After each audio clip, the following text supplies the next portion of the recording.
Chapter 1005. Why was he so excited?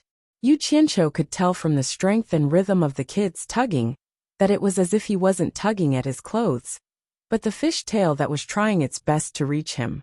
It was as if he wanted to pull the other party down. His intentions were unfathomable. In the end, just as he wished, that netherworld river black carp couldn't move forward even an inch when it was only a dozen meters away from the top. Under the scouring of the treasured glaze light, its body slowly slid down. In the end, it gave up due to its lack of cultivation and fell down. With a bang, it made a regretful splash in the netherworld river. Amidst the cries of regret, Yu Qianqiu's hand, that was holding onto Yu Qianqiu's back, gradually loosened its grip.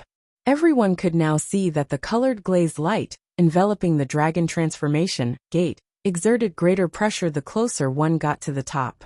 It was difficult for those without great abilities to reach the top and become a dragon in one leap. This colored glaze light undoubtedly had a screening function. Not every nether river black carp could pass its test. Although this nether river black carp had failed, the fact that it was only a dozen meters away from the top made the other nether river black carps below excited. They all saw the hope of success. It still started from the back. A nether river black carp swam close to Li Guang. After making some preparations, it broke through the waves like an arrow released from a bow. As it neared the dragon transformation gate, it vigorously leapt up. Its 7 or 8 meter body was about the same size as the previous one, and its speed and strength were not any weaker. It resisted the enormous pressure exerted by the colored glaze light, and soared up, fighting against fate. Damn it! It's here again. Yu Qianqiu felt like he was going to go crazy. Xiao Yuan's demonic claws were using the 1,000 catty drop on him again.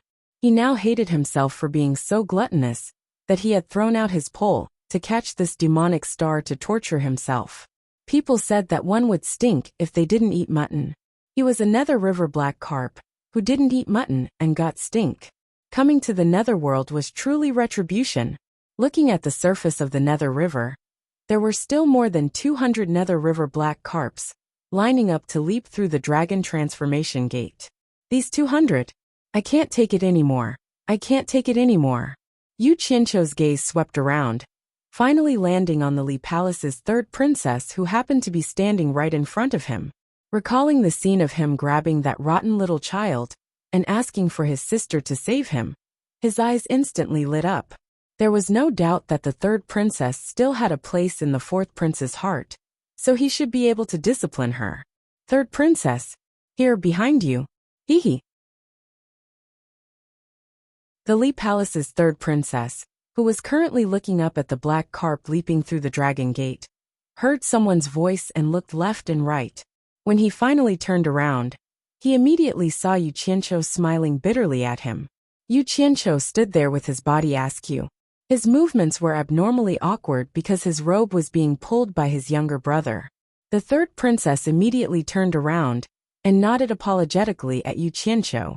She then glared at her brother, who was staring at the dragon transformation sect, and whispered, "Little Yuan, don't be rude." Xiao Yuan looked at his sister blankly, not knowing where he had gone wrong. The third princess could only glare at him and personally pull away Xiao Yuan's hand that was tugging on Yu Qianqiu's robe.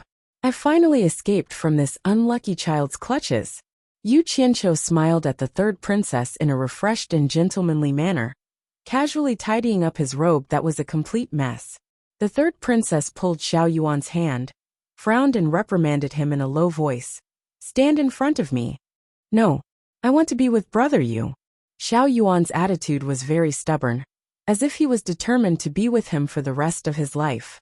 His other hand once again grabbed onto Yu Qianqiu's robe. Yu Qianqiu was not prepared at all and stumbled from the tug. His expression twitched and he looked innocently at the third princess, as if saying, "Big sister, please discipline me." The third princess felt extremely apologetic for her brother's rash actions and shyly bowed to Yu Qianqiu. Anger flashed across her face as she said in a low voice, "Be obedient and stand in front of me." "No." Xiao Yuan hugged Yu Qianqiu's arm with one arm. The commotion caused by the two sisters attracted the attention of the brothers and sisters in front of them. Even Li Guang and his wife glared at them. as if reprimanding the siblings for still being in the mood to play at a time like this.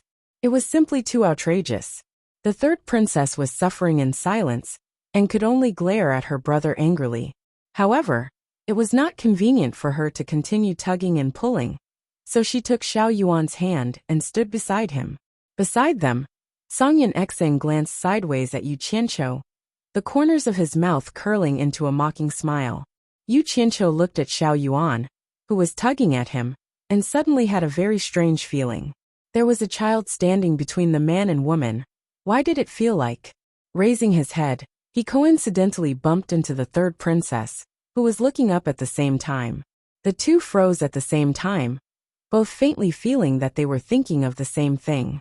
Yu Qianqiu was very good at concealing his thoughts. He grinned, revealing a mouthful of white teeth, as if to prove that he was very pure and had not let his thoughts run wild. But the third princess averted her gaze, a blush rising to her face as she quickly turned her head away. With a bang, the Netherworld River Black Carp followed in its footsteps. Just like the previous one, it failed on the verge of success when it was only 10-some meters away from the top. Soon after, 3 or 4 Nether River Black Carps, which were also 7 or 8 meters in size, attempted to leap over the Dragon Gate, but all of them failed when they were only 10 meters away from the peak.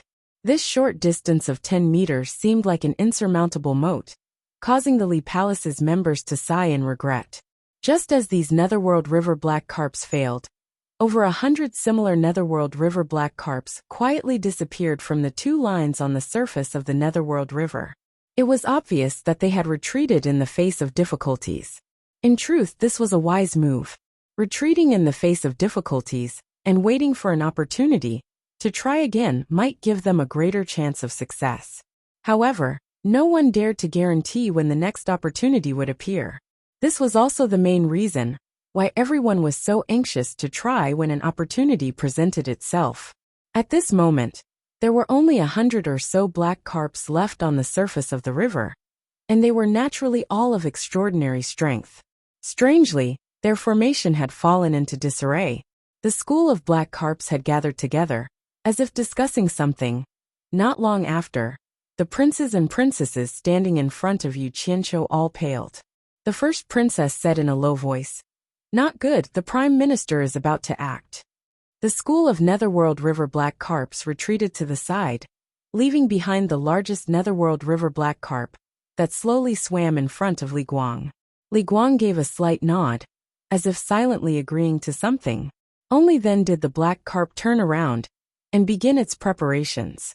A moment later, a dorsal fin noiselessly swept across the surface of the water. As soon as it reached the bottom of the Dragon Transformation Gate, a huge black carp over 20 meters long charged straight into the colored glass light. It quickly soared to a height of 60 to 70 meters, then began its second wave of strength. In an instant, it had reached a height of 80 meters, but its momentum did not stop there, and it directly broke through the height of 90 meters. "Good," Li Guang yelled and excitedly clapped his hands.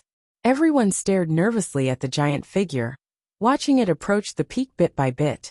Although its speed was getting slower and slower, the frequency of its head and tail swaying was getting faster and faster. It was getting closer and closer meter by meter. When they were less than 5 meters away from the top of the mountain, the 2 Pegasi that were dragging the carriage on the top of the mountain suddenly leaped up and stood up on their hind legs.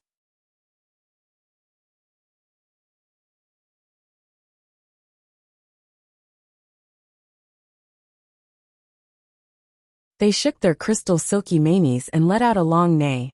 The colored glass light that enveloped the entire mountain suddenly overflowed with flowing light and became denser.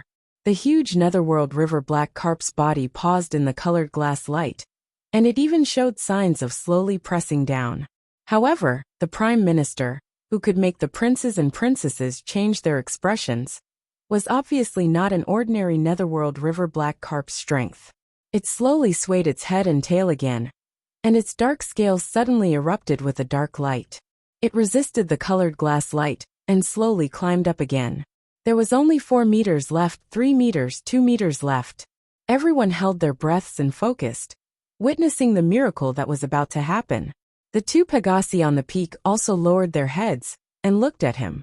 The distance between them was only 2 meters, but it was this distance that the Prime Minister actually stopped and could not advance any further. All the Netherworld River black carps felt their hearts leap to their throats. There were only 2 meters left. The Pegasi were already very close. The Prime Minister suddenly let out a muffled groan of pain. His body, which was frozen in the glazed light, began to tremble, and one of the large black scales on his body suddenly fell off and was sent flying by the glazed light. From this, one could see just how much pressure he was under. All the members of the Lee Palace's water tribe paled. But this was only the first scale. As he continued to remain in a stalemate, a second scale slowly fell off and was sent flying. Then a third, a fourth. In a few moments, 10 odd scales fell off one after another and dark blood began to seep out. But the moment the blood appeared, it was immediately vaporized by the colored glass light. Those who did not know what was going on were momentarily stunned. It turned out that not only could this colored glass light exert immense pressure, it was also abnormally hot. Just when more than half of the scales on his body had fallen off, the trembling Prime Minister suddenly let out another groan of pain. This heavy groan of pain echoed through the pitch-black sky. His body exploded with a dense black light. His head and tail began to slowly sway back and forth as his body began to rise once more. 1 meter. Just when his massive head was about to reach the peak of the mountain. Good. Cheers of success erupted from below. Suddenly, the Prime Minister's head tilted to the side, and his eyes lost their light. Starting from his gigantic head, cracks began to appear, and his body immediately lost its mobility. As he fell, his gigantic body, which was more than 20 meters long, began to break into pieces. His bones and flesh flew out and scattered all over the place. The crowd could only watch as he was transformed into flying ash by the colored glass light, annihilated, until not even a speck of his remains remained. Prime Minister! Li Guang cried out in alarm. All the members of the Lee Palace's water tribe were speechless. The various water tribe experts watching from a distance all sighed and sighed. This Prime Minister of the Lee Palace was far too eager to show off. He had already surpassed the limits of his strength. So why did he need to put on a brave front and throw away his life?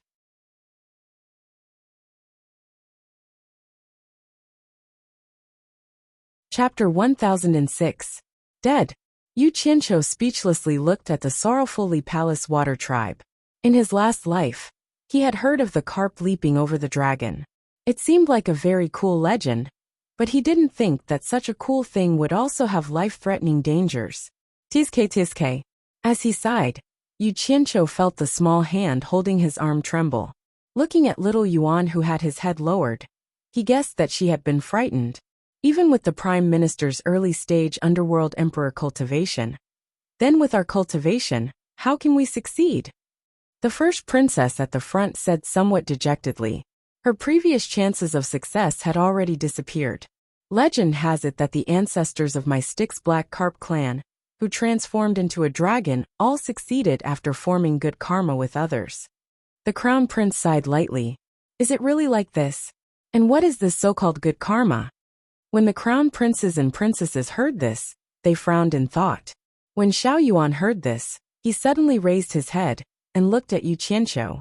However, Yu Qianqiu was currently raising his head and taking the time to appreciate the 2 celestial horses that were standing on top of the dragon transformation gate. He wondered how there could be transparent horses in this world, and where exactly did these 2 horses come from. He was completely unaware that little Yuan, who had just suffered a blow, was currently looking at him with stars in her eyes. Who else wants to try? Li Guang stood back on top of the one-horned water rhinoceros. Looking around at the water tribe under his command, he said in a sorrowful tone, "Anyone can try. I won't stop you." But everyone saw what happened to the Prime Minister. I hope that everyone will act within their abilities and not be impulsive. Who else wants to try? The nearly 100 nether river black carps that had revealed their true forms slowly sank back into the water. None of them had a higher cultivation than the great Prime Minister, and the majority of those that were stronger than the great Prime Minister had wasted their opportunity to leap through the Dragon Gate. Most of them had also not come, and were guarding the Lee Palace.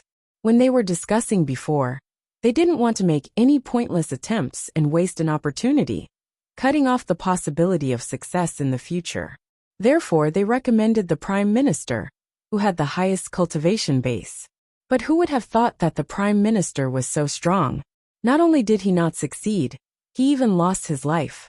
After witnessing such a tragic situation, which of these people, whose cultivation was lower than the Prime Minister's, would dare to take the risk? He could only watch from afar and shrink back. The crown princes and princesses, who had been eager to give it a try at first, were now all ashen-faced. No one said anything about the imperial family anymore.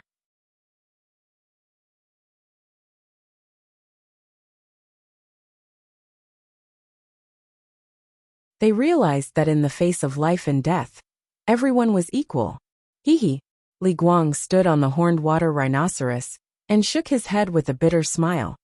It seems like my Nether River Black Carp clan will have to let down the efforts of our ancestors this time. Never mind. Prepare to send off the Pegasus.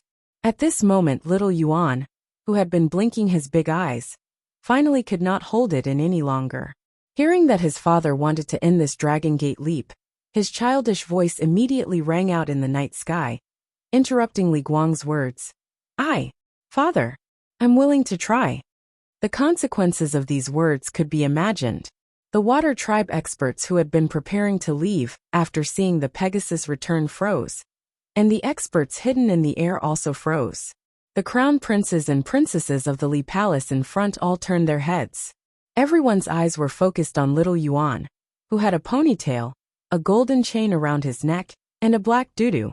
The experts in the distant waters immediately laughed, and someone even loudly said, Li Guang, this should be your little son who still smells of his mother's milk. His courage is truly commendable. Hee. The people around him roared with laughter. This kid has gone crazy.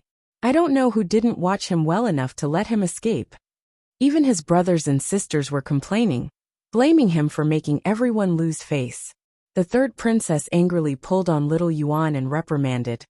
Little Yuan, what nonsense are you talking about? After a while, Li Guang and his wife looked at each other. Then Li Guang shouted, How improper! I'll take care of you when we get back. Father, didn't the ancient teachings of my Nether River Black Carp clan say, any disciple of my Nether River Black Carp clan can try? No one is allowed to stop them. Little Yuan indignantly argued.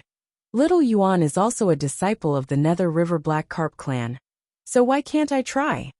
As a child, he had no idea of his parents' painstaking efforts. It wasn't that his parents wanted to stop him, but that they knew that with his current cultivation, it was simply impossible for him to make the dragon leap. So they didn't want him to waste this chance. Once he grew up and his cultivation reached a certain level, his parents naturally wouldn't stop him anymore. For a moment, Li Guang was at a loss for words. It must be known that no matter how great Li Guang was, he couldn't surpass the teachings of his ancestors, and he didn't dare to openly oppose them. The empress standing next to Li Guang immediately frowned and waved her hand, saying, Little Yuan, what are you doing? Come here, come to mother's side. The third princess immediately grabbed little Yuan's arm, wanting to drag him to her mother's side, so that he wouldn't embarrass himself here. This unlucky child could finally get out of here. Yu Qianqiu did his best to turn his head to the side, suppressing his laughter, so that it wouldn't look good in front of the Lee Palace's water tribe. However, his snickering appearance was no different from that of an old fox that had stolen a chicken.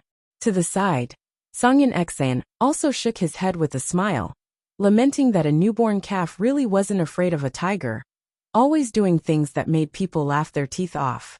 Brother Yu, have you forgotten that you said you would help me? Yu Qianqiu instantly couldn't laugh anymore.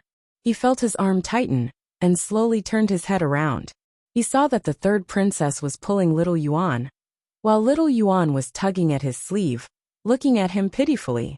He immediately pulled at his sleeve guiltily, but it wasn't good to be violent in front of his parents. For a moment he couldn't break free, so he awkwardly said, "You must have remembered wrongly. When did I ever say I would help you? Be good. Hurry and go to your mother's side."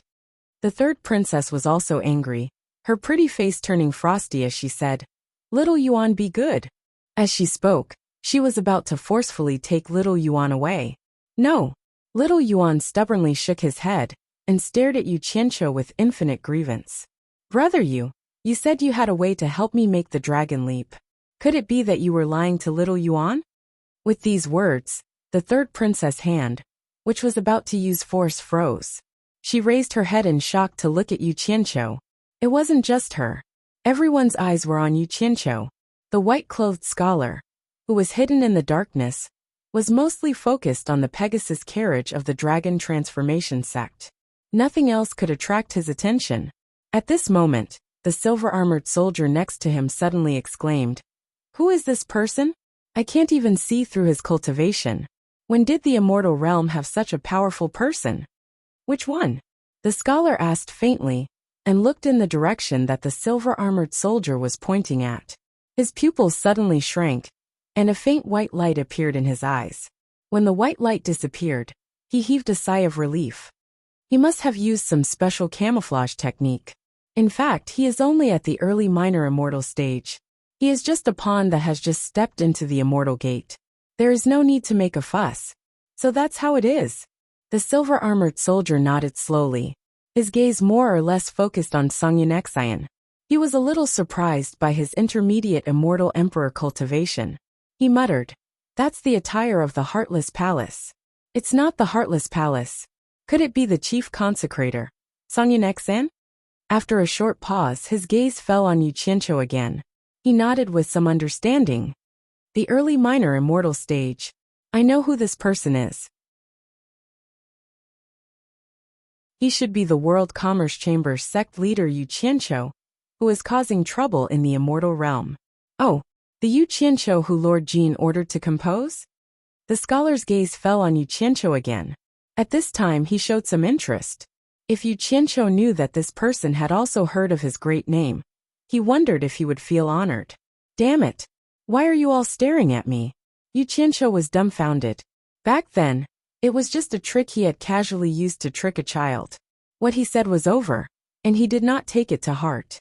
In fact, he did not have any way to help him leap through the dragon gate. He thought he was just a child. He could have just fooled him for a while.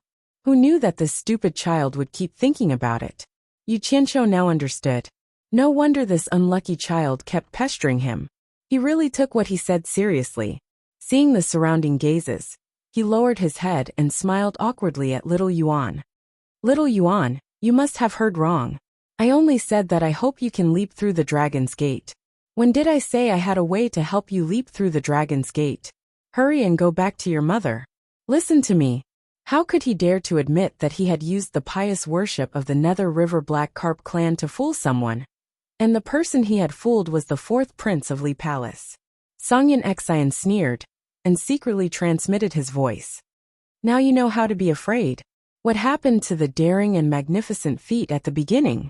You actually wanted to eat the fourth prince of Li Palace. You have guts." Shen Yu, who had been standing silently to the side, also looked at Yu Qianqiu with a strange expression. "Woo, no, you said it before." Little Yuan immediately began to sob. Letting go of his hand, he pointed at Yu Qianqiu's nose and sobbed. "You said that you were called Yu Qianqiu, the Yu from leaping through the dragon's gate. You said that the two of us were fated, and that I should call you Big Brother Yu." He then turned to Songyun Xian and Shen Yu. They all heard it. They can testify that it was clearly you who used a fishing rod to. The word fishing rod caused Yu Qianqiu to stagger. He hurriedly took little Yuan from the third princess's hands and pressed little Yuan's head against his chest. He even pretended to gently stroke little Yuan's head to comfort him, coaxing, "Little Yuan, be good, don't cry, don't cry." In reality, he was pressing little Yuan's mouth against his chest to prevent him from continuing. But it was still a little too late. To the vast majority of the underworld river's water tribes, the word fishing rod was a word they abhorred, especially to a school of carp. At this moment, it was not only the Nether River Black Carp clan that had darkened their faces. Even quite a few of the experts of the underworld river's water tribes in the distance gradually became savage. Fishing rods, fishing nets, and the like were absolute humiliation to them.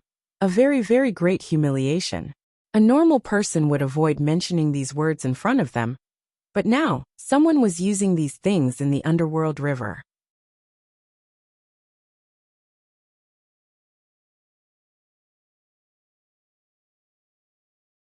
Chapter 1007. Yu Qianqiu casually glanced at them a few times, and felt too embarrassed to look again. He was very depressed in his heart. With his eyes, he could tell that he had angered everyone. It was supposed to be a good thing. It's all this unlucky child's fault. Yu Qianqiu's hand exerted a little more force and pressed little Yuan's head, which was about to raise, against his chest. He thought that it would be better to take this unlucky child as a hostage. It was better for him to leave first. After thinking about it, there was nothing for him to be afraid of. At most, he wouldn't be able to stay in the netherworld anymore. But it wasn't like there weren't any benefits. Grey Cloud Xian was dragged down by him. With so many experts around him, he would definitely die. How could Grey Cloud Xian not know his current situation? Looking at the atmosphere around him, he no longer had the mood to watch the show. He had already ravaged Yu Qianqiu 10,000 times in his heart, but it was still not enough. He felt that he was going to die because of Yu Qianqiu this time. He slowly hid his hands in his sleeves, ready to fight to the death. Beside him, Shen Yu's face was pale. He had a premonition that he would be dragged into this. It would be hard for him not to die. The scholar, who was hiding in the air, curled the corners of his mouth into a smile. He stared at the scene below and said, "I'm afraid that the handsome talent that Jin Taishang had personally selected is going to die a violent death. I wonder how Jin Taishang will feel when he hears about this. When this matter reaches the immortal realm, it will definitely cause a huge commotion. I'm afraid that Jin Tai will feel embarrassed. When that happens, will he?" Silver Armor Soldier frowned at the scholar and said, "Will Jin Tai come to the netherworld to punish us?" "Punish us? That depends on who it is." The scholar's gaze swept across the water clan on the netherworld river and he laughed. "If he dares to come to punish us, I will open the passage between the immortal world and the netherworld and welcome him in. I will not interfere, and will even provide him with all the conveniences. But I'm afraid he won't have the guts." That's right. The silver-armored army of 1,000 soldiers cast their gazes at the ancient nether river, which was so long that they could not see the end of it. Standing on the back of the one-horned water rhinoceros, Li Guang and his wife's faces were ashen. They looked at Yu Qianqiu as if they wanted to skin him alive. Li Guang gnashed his teeth and shouted, "Yu Qianqiu, you dare to insult my son with a fishing rod. You should be hacked into pieces, and your bones burned to ashes." Yu Qianqiu rolled his eyes on the spot. He didn't like hearing that. The world was big, so what if he used a fishing rod? What's more, your son didn't do anything. What right do you have to cut me into 1,000 pieces and grind my bones to dust? However, even though he thought this way, he still had to think of a way to salvage the situation. Unless he really didn't want to stay in the netherworld anymore, he had to think of a way to salvage the situation. He coughed and said, "You've misunderstood me. I really didn't mean to insult your son. In fact, I didn't know he was your son. Just imagine, if your son were to reveal his true form and mingle with a school of underworld river black carps. How could someone like me, who has never seen him before, know that he is the fourth prince of the Li Palace? Actually, release my fourth brother first." The crown prince of the Li Palace suddenly shouted angrily, interrupting, "My Li Palace imperial family is not something you can blaspheme." Yu Qianqiu suddenly turned his head and angrily shouted, "Who do you think you are? I am talking to your old man. When did it become your turn to interrupt? Could it be that the person in charge of the Li Palace isn't your father Li Guang, but you, the crown prince Li Zhong?" He was also a person with a reverse scale. How could a random person appear out of nowhere and yell at him? He immediately returned the favor. These words were vicious, and in the emperor's household, it would definitely be considered a death sentence. Crown Prince Li Zhong was almost speechless by these words. and his embarrassment turned into anger as he bared his teeth at his brothers and sisters.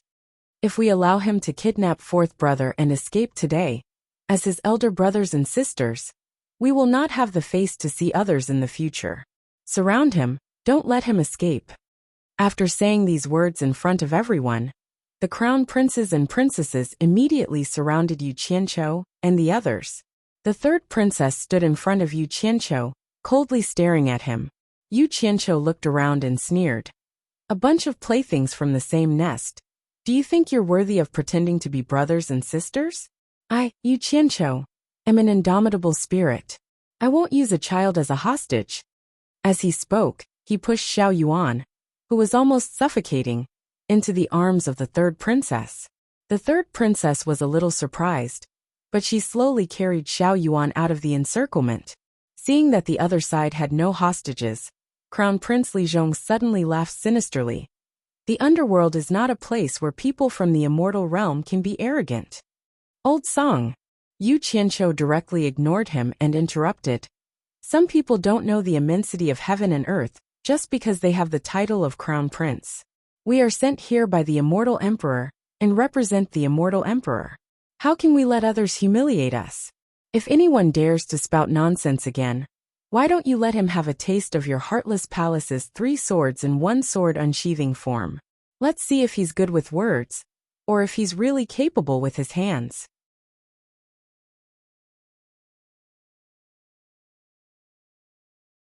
Hearing this, the underworld's water tribe's powerhouses were slightly shocked. They might not have heard of who Tsangyan Xen was, but they had definitely heard of the celestial world's heartless palace's sect master, Wang Qing, especially his 3 swords in 1 sword unsheathing form. In order to comprehend the sword technique, Wang Qing had once rampaged through the underworld. Many powerhouses had died under Wang Qing's 3 swords in 1 sword unsheathing form. None of them had the confidence to block this move. Hearing this, based on everyone's information, they could roughly confirm that these 2 fellows were indeed Heartless Palace's chief high priest Tsangyan Xen and World Commerce's sect master Yu Qianqiu from the celestial world. In fact, Li Guang was also quite wary of Tsangyan Xen's 3 swords in 1 sword unsheathing form. Otherwise, he would have given the order to kill them already.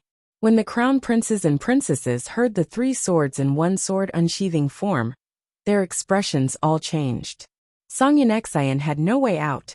Yu Qianqiu had even brought up the celestial emperor. Even if he had to die, he had to brace himself and fight. This might give him a sliver of a chance at survival. If he retreated, celestial emperor Jin Tai would be the first to come after him. He had no confidence in escaping Jin Tai's pursuit. He immediately stepped forward with an imposing manner and stared at Crown Prince Li Zhong like lightning. Crown Prince Li Zhong immediately felt a powerful pressure bearing down on him after being targeted by Tsangyan Xen. He panicked.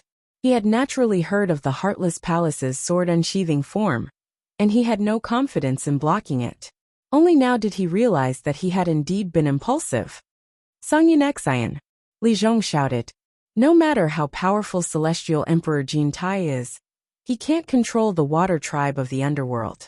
Miley Palace has never had any dealings with your Heartless Palace. I don't want to make things difficult for you, but it's best if you don't interfere in our affairs.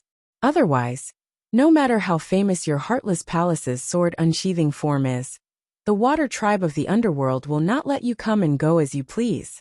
These words were already a concession. It would be a lie if Tsangyan Xen said that he wasn't tempted.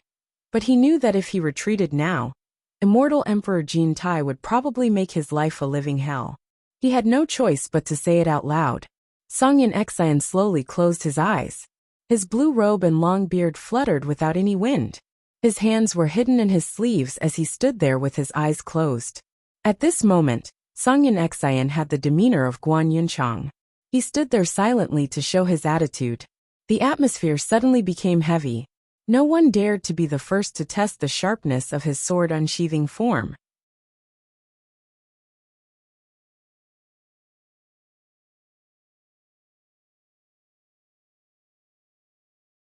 Everyone knew that once the sword unsheathing form was used, the river Styx would be dyed red with blood. Big brother you. You said that you had a way to help me make the great leap. Little Yuan, who was in the third princess' hands, suddenly spoke in a childish voice. Yu Qianqiu immediately rolled his eyes. This unlucky child, if it weren't for your blabbering, things would not have turned out like this. At this moment Li Guang, who was in a difficult position, gritted his teeth and said, Yu Qianqiu, did you say anything to my son about helping him make the great leap? The various experts on the surface of the underworld looked at each other. They could all hear that Li Guang's words were a little soft, and they couldn't help but feel a little helpless. No one here had the confidence to resist the sharpness of the Heartless Palace's sword unsheathing form, and the true experts of the underworld river had yet to show themselves. Otherwise, how could they have been frightened by Tsangyan Xan? Yu Qianqiu was slightly stunned when he heard this. He immediately understood that the other party was giving him a way out of this embarrassing situation, and it was similarly giving him a way out of this embarrassing situation as well. If he didn't think of a way to salvage the situation, then both of them could only fight to the death. It's true that I said that, but there's a reason for it. Yu Qianqiu immediately explained with assurance. When I first arrived here, I suddenly saw a school of black carps in the river in front of me. One of them was faintly glowing. This glow was different from normal glows, as if it was possessed by a dragon. It was truly magical. I found it strange and wanted to see what it was. Thus, I took out a treasure that looked like a fishing rod and caught the thing that was possessed by the dragon. Who would have thought that it was actually the fourth prince of the Li Palace? Don't you think this is a huge misunderstanding? As soon as he said this, countless people silently cursed him for speaking nonsense, but no one pointed it out. They only heard Yu Qianqiu continue to ramble. When the fourth prince was caught by me, he felt extremely wronged. In order to comfort him, I told him that I had a way to help him make the great leap. Actually, it was just a way to coax a child. Who would have thought that he would take it seriously? I really didn't have the slightest intention of insulting the water tribe of the river Styx. I hope that your majesty will forgive my unintentional mistake. As he spoke, he cupped his hands. His attitude was very sincere. The surroundings were completely silent, and all eyes were on Li Guang. Under the watchful eyes of the crowd, Li Guang was about to go crazy. He thought to himself, you can just deny that you didn't do anything, and then I'll slowly investigate the truth. In the end, I'll just let it go.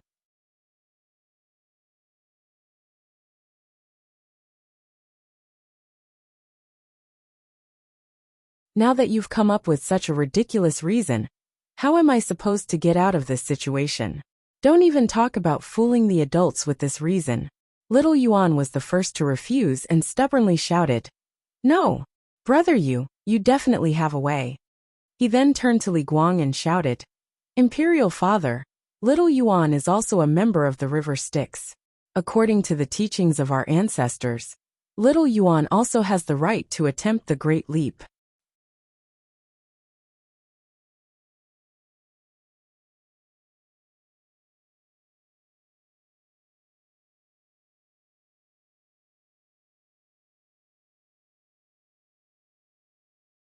Chapter 1008.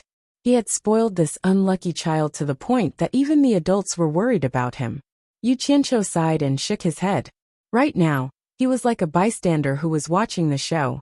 Actually, when Li Guang gave him a way out, it wasn't that he couldn't find a good reason with his mouth. In reality, when he saw how powerful Tsangyan Xian was, and how no one dared to touch him, he immediately became vigilant. He had originally wanted to find a chance to borrow someone's knife to kill Tsangyan Xian after familiarizing himself with the Netherworld's environment. However, he didn't expect the Heartless Palace's sword-drawing technique to be so powerful in the Netherworld. Who knew if anyone would dare to touch Tsangyan Xian in the future? Thus, he suddenly had an evil thought and wanted to take this opportunity. However, he didn't want to cut off his future in the Netherworld. It was truly a difficult choice. Helplessly, he came up with a far-fetched reason and kicked the ball back to Li Guang. He was prepared to do whatever he wanted, but once he realized that the situation wasn't right, he would immediately dive into the water and escape. Let him go, let him try. Li Guang, who had nowhere to vent his anger, waved his hand. He was already having a headache, and this youngest son kept bringing up the ancestral teachings to pressure him. He had never seen such an unfilial son before. This was truly intolerable, so he decided to let him do as he pleased. The Empress was a little anxious, but seeing Li Guang like this, she wanted to say something but hesitated. In order to maintain his authority, she finally shut her mouth and didn't say anything. The third princess was still hesitating as she looked at her parents. However, Xiao Yuan got off her arm and ran toward Yu Qianqiu on the water. Yu Qianqiu was stunned. The corner of his mouth twitched as he thought to himself, "What are you doing here again?" As everyone expected, Xiao Yuan passed through the crowd of his brothers and sisters and grabbed onto Yu Qianqiu's sleeve. He pointed at the dragon transformation gate and said, "Help me." Yu Qianqiu looked at Xiao Yuan and shook his head. He had never seen such a stubborn child. To put it nicely, it was called stubborn. He suspected that this child was the illegitimate child of the deceased prime minister and the empress. Otherwise, why would his temper be so similar to that of the prime minister? Forget it. It's good that you give up on this idea, so that I don't have to be the center of attention all the time. Yu Qianqiu shrugged helplessly at the crowd. It didn't matter. Just like that, he was dragged away by the persistent Xiao Yuan. Under everyone's gaze, the two of them arrived at the foot of the transforming dragon sect that was enveloped by the colored glass treasure light. One big and one small raised their heads and looked up. From their angle, they could no longer see the heavenly horse treasure carriage.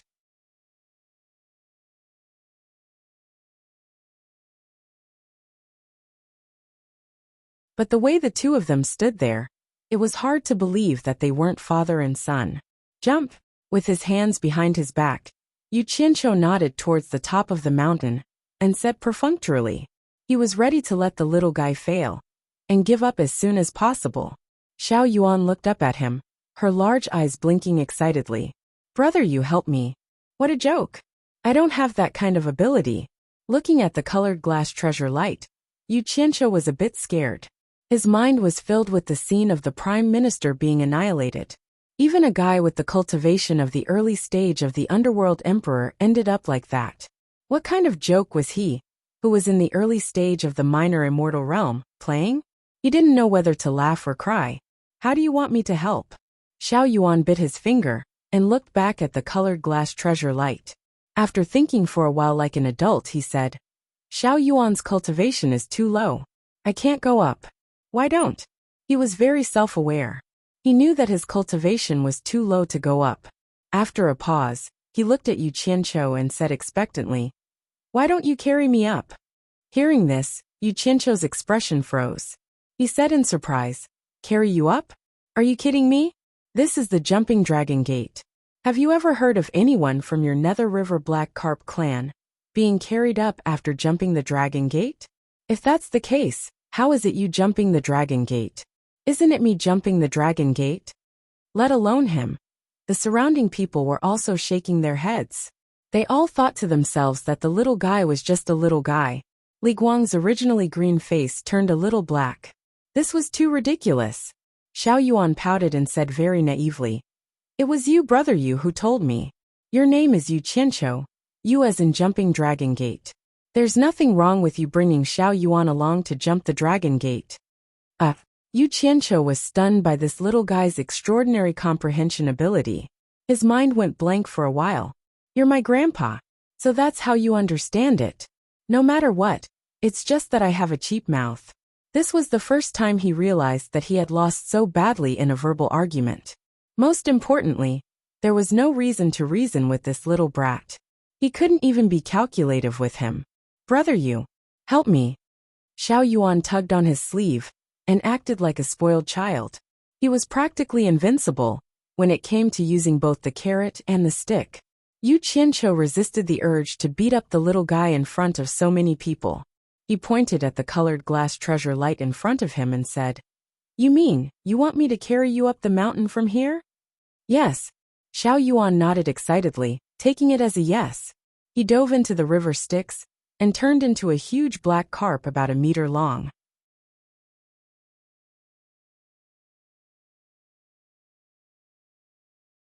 He swam a few rounds around Yu Qianqiu, who was standing on the surface of the water. Then, he jumped out of the water and floated in front of Yu Qianqiu. He wagged his head and tail excitedly and said, "Brother, you carry me up. Damn you." Yu Qianqiu rolled his eyes a few times. He raised his hand to wipe away the water droplets that the little guy's tail had splashed onto his face. This Styx River black carp, which was originally rather cute in appearance, was now completely unreasonable in his eyes. "Brother, you don't hesitate. You can do it. I believe that you're the best," Xiao Yuan said with certainty. Although his words were simple, this kind of pure encouragement coming from the mouth of a little kid was quite effective against a black-hearted person like Yu Qianqiu. Yu Qianqiu scratched his face embarrassedly and asked tentatively, "Why don't we give it a try? But let me say the ugly words first. Failure is certain. Don't blame it on me when the time comes." This was definitely his style. He would always give a warning first. "Yes, as long as Brother Yu tries his best, it's fine." Xiao Yuan cheered and threw herself into Yu Qianqiu's arms without a care for the cost. Yu Qianqiu had no choice but to hug him. After a moment of hesitation, he moved step by step toward the uneven and swaying light. It was as if there was a bottomless abyss in front of him. When he reached the front, he stopped again and said with some difficulty, "Xiao Yuan, why don't you try jumping first? If it doesn't work, I'll try again." When these words were spoken, it was unknown how many people looked at him with disdain. Either you don't go, or you don't even have the courage to go through the motions. Who do you think you are? Even Songyan Xian felt that it would be embarrassing to be with him in the future. "Big Brother Yu, this won't do.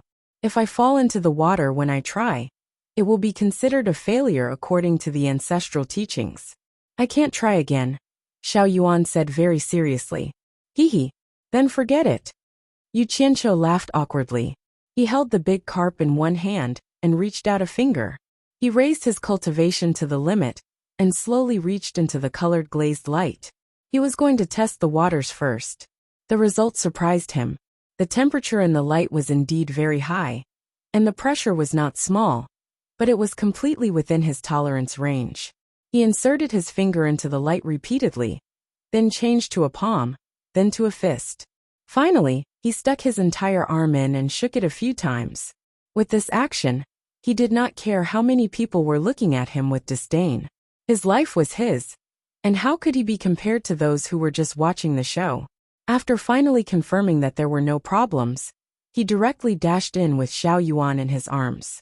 Amidst Xiao Yuan's cheers, he raised his arms high and lifted Xiao Yuan above his head. He slowly flew up against the pressure. He had no pressure now. In any case, he had already tried. If he found that something was wrong, he could just go into the water and admit defeat. There was no need to risk his life. However, what he did not know was that the moment he charged in and the light enveloped his body, a golden light immediately erupted from his dantian, as if it had been activated by something. However, it only flashed for a moment before the golden light disappeared. The big carp he held above his head was covered in a faint layer of golden leaf. He was in the light, so he felt that there was a glistening yellow in front of him. It was as if he was wearing tinted glasses, so he did not notice anything. Instead, the expressions of the people outside all became solemn. They looked at Xiao Yuan in surprise. They could clearly see that, just a moment ago, Xiao Yuan's body had been covered in a faint layer of golden hair. At this moment, the yellow light around Xiao Yuan's body was clearly stronger than its surroundings, like a thin halo of light protecting him. How could this be? The silver-armored soldier in the air said in surprise. The scholar's gaze instantly sharpened as he stared at Xiao Yuan, as if he wanted to cut him open and examine him. Everyone had an expression of disbelief on their faces, especially the members of the Li Palace's water tribe, who did not even dare to breathe loudly. Li Guang and his wife had very complicated expressions. Although everyone had seen this strange phenomenon, until the very end, no one could be sure what effect this strange phenomenon would have, or whether some miracle would really occur. "Xiao Yuan, do you feel any discomfort? If you do, tell me immediately. Remember, it's fine if you fail. As long as you try your best, you won't have any regrets. Don't try to be brave."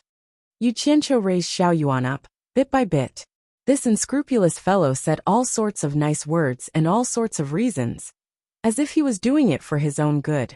But he had Xiao Yuan act as the vanguard, because the previous example had made it clear that the higher they went, the more dangerous it would be. He was determined not to take the slightest risk for such an unreliable matter. Xiao Yuan clearly knew that the higher they went, the more dangerous it would be. His two carp eyes nervously stared up and he said, "Brother Yu, I understand. But for now, I don't seem to feel any discomfort. Brother Yu, do you feel anything?" I don't feel anything right now either. Let's take it slow, there's no rush." Yu Qianqiu laughed awkwardly. He lowered his head to look at his feet. It was only 5 or 6 meters, and he thought that if there was more pressure, he would have to go up a little more. Under the watchful eyes of the crowd, the speed at which the two of them ascended was truly unsightly. Occasionally, they would stop and ask each other if there was any discomfort. They were truly very careful.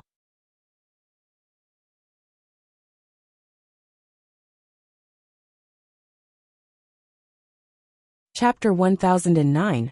The two slowly ascended like this, attracting everyone's gaze. After a while, quite a few people realized that their eyes were a little tired from watching these two leap over the Dragon Gate. They wanted nothing more than to urge them to hurry up. If they could do it, then they could do it. If they couldn't, then they couldn't. Stop dawdling here. At first, the Li Palace Water Tribe members were very nervous, but after watching for a while, they got used to it. They could only look at each other speechlessly, as if they had never heard of someone leaping over the Dragon Gate like this. The tense bodies of the surrounding people gradually relaxed, and some even seemed bored to death. Who knew how long it would take to see the final result of these two? Why do I feel like this action is a little like the Statue of Liberty? A woman raises one arm, a man raises both arms. It's probably like this. Yu Qianqiu also felt that his actions were rather slow, and he even had time to let his imagination run wild. Looking around at the listless crowd, he couldn't help but sigh. It was better to just stand on the side and watch, unlike him, who was in danger and was so nervous. Next time, he wouldn't randomly show his love. Looking at his feet, he realized that they were already more than 10 meters from the surface of the underworld river. Yu Qianqiu solemnly raised his head and asked, "Little Yuan, how do you feel? Do you feel uncomfortable anywhere?" "Oh, I'm fine, but I feel like I'm going a little slow." Little Yuan stared at him with his carp eyes and said honestly. The nervousness that could be seen in his eyes before was now beginning to wander around leisurely. "It's good to go a little slower, we're not in a hurry. It's better to be safe than sorry. Safety first," Yu Qianqiu said solemnly. Little Yuan very obediently gave an "oh," and the two clowns continued to slowly ascend. Hearing these words, some distant tyrant of the water tribe, probably someone with a fiery temper, couldn't bear to watch any longer and roared, "Yu Qianqiu, are you still a man? If you're a man, then be a little braver and go straight up. If you can do it, then you can do it. If you can't, then forget it." The voice reverberated across the surface of the underworld river. Who? Don't just stand there and talk." Yu Qianqiu raised his hands in surrender, and quickly looked around and cursed. "Fuck. You're a man. You're brave. If you're capable, come at me. Let's swap. I also know how to make sarcastic remarks. I guarantee that I will urge you to hurry up. If you die in an accident, I will take care of your corpse, and choose a good place to bury you." Haha. The group of waterkind warriors who had been watching the show burst into laughter. The person who roared seemed to be amused and scolded with a smile. "Bullshit.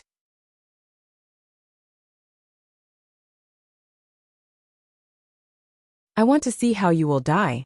I have already chosen a good place. It is at the foot of the dragon transformation sect. I am waiting to collect your corpse. Everyone." Li Guang floated into the air and cupped his hands towards the crowd. "Today is an important day for my Li Palace's water tribe. I hope that everyone can give me some face. This matter concerns my son's life. Please do not disturb him." As soon as he said that, the laughter gradually calmed down. Even if he did not give face to Li Guang, he still had to give face to the Pegasus that came from nowhere 20 meters from the water. Yu Qianqiu looked down. He remembered that when the first Nether River black carp leapt through the dragon gate, it seemed to feel the pressure when it rose 20 meters and slowed down. He immediately raised his head and asked, "Little Yuan, how do you feel?" Little Yuan's carp eyes turned around and carefully sensed. After a pause he said, "Nothing much, it's still the same." "It's still the same?" Yu Qianqiu muttered. He felt that something was wrong and warned again. "Little Yuan, I am preparing to increase my speed. If you feel anything wrong, tell me immediately." Brother Yu, I understand." Little Yuan replied excitedly. Truly, newborn calves are not afraid of tigers. Yu Qianqiu sighed inwardly and immediately tried to increase his speed. 1 meter. 2 meters. He could only watch as the distance between him and the surface of the Nether River increased. When he rose to around 50 meters, he did not need to ask Little Yuan. He himself felt that something was wrong. At such a height, even with Little Yuan supporting him, he should have felt the pressure increase. Why was it still the same as before, with no reaction at all? Suspicious, he could not help but stop and carefully think about what was going on. In the eyes of the crowd, they initially thought that the two of them had already felt the pressure and could no longer continue. But looking at Yu Qianqiu's expression and behavior, it did not seem like it was difficult for them to continue. Little Yuan saw that they had risen so much, and Yu Qianqiu had stopped and immediately shouted excitedly, "Brother Yu, I'm fine. I can go a little faster." It seemed that they were really fine. Yu Qianqiu could not figure out what had gone wrong, so he made up his mind and gritted his teeth. Following Little Yuan's words, he pushed Little Yuan up the mountain step by step at a normal walking speed. 60 meters from the surface of the Nether River, 80 meters. Everyone's eyes were fixed on them. The speed at which the two of them rose at a leisurely and relaxed pace was unbelievable. Li Guang and his wife looked at each other. There was not a trace of happiness on their faces, but astonishment instead. The crown princes and princesses of the Li Palace were also dumbfounded. However, at this time, Yu Qianqiu suddenly understood what the problem was. He believed that the carp leaping over the dragon gate was a task that could only be completed by the carp alone. Relying on the help of others was ineffective, or in other words, it was ineffective if humans intervened. In other words, Little Yuan was probably happy for nothing. So that was the case. Once Yu Qianqiu figured it out, he immediately felt no psychological burden. Maintaining a certain level of vigilance, he pushed Little Yuan and directly flew up. 20 meters. 10 meters, Brother Yu is almost there. Little Yuan was already cheering in advance. Yu Qianqiu also took the opportunity to put him down and hold him in his arms, their figures stabilizing in the air. At this time, the two of them had already reached the same height as the top of the mountain. Directly in front of them was the carriage of the Pegasus, emitting a rich and simple aura. Two transparent precious horses were staring at them with their crystal-like eyes, their bodies shining brightly like statues standing at the top of the mountain. Everyone was staring at them without blinking. There were no cheers, and no applause. They were quietly waiting for what would happen next. Although the speed at which the two of them ascended was a little too slow, it was too easy. They couldn't help but ask themselves if this counted as leaping over the dragon gate. After being in a stalemate with the carriage of the Pegasus at the top of the mountain for a while, Little Yuan leisurely whispered into Yu Qianqiu's ear, "Should we go over?" Yu Qianqiu was also somewhat at a loss. He didn't know what to do next. He looked at the surface of the Nether River beneath his feet, then at the top of the mountain. He thought that before they reached the top of the mountain, they might not have succeeded in leaping over the dragon gate. He then pushed Little Yuan, who was in his arms, forward, and the two of them slowly floated to the top of the mountain. Everyone watched as Yu Qianqiu carefully placed his feet on the top of the mountain. At this time, Little Yuan had also transformed back into his human form, and shyly was placed on the top of the mountain by Yu Qianqiu. Just as Little Yuan's feet touched the ground, the two Pegasus simultaneously straightened their forebodies and stomped their hooves, letting out a long neigh that resounded through the entire night sky for a long time. Just as the long neigh stopped, the glazed light that enveloped the dragon gate slowly retreated like flowing water, finally condensing into a resplendent ball of light on the carriage of the Pegasus. The condensed glazed light wriggled for a while, and suddenly, a huge head gradually rose from the glazed light, ferocious horns, a protruding forehead, a sharp nose, huge eyes, and a long mouth filled with dense fangs. Damn it, dragon! This was not the first time that Yu Qianqiu had seen such a thing, and he immediately recognized that it was a dragon head. However, he did not expect to see it for the second time, and at such a close distance at that. Just as he was about to slowly retreat and get ready to leave, as soon as he realized something was wrong, he suddenly felt something touch his thigh. Wah! Wah! A loud and a small cry sounded on the mountain peak.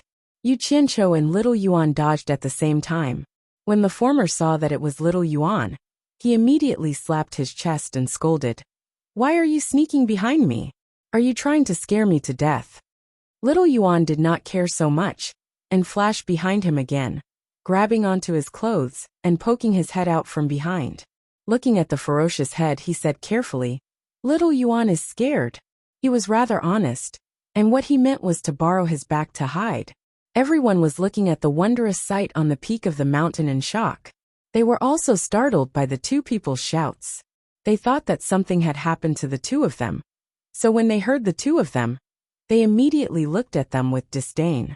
Even the scholar and silver armor army, who were hiding in the dark, could not help but look at each other. The scholar did not know whether to laugh or cry, and he muttered, "What a pair of clowns!" After being frightened, Yu Qianqiu was more or less immune to it.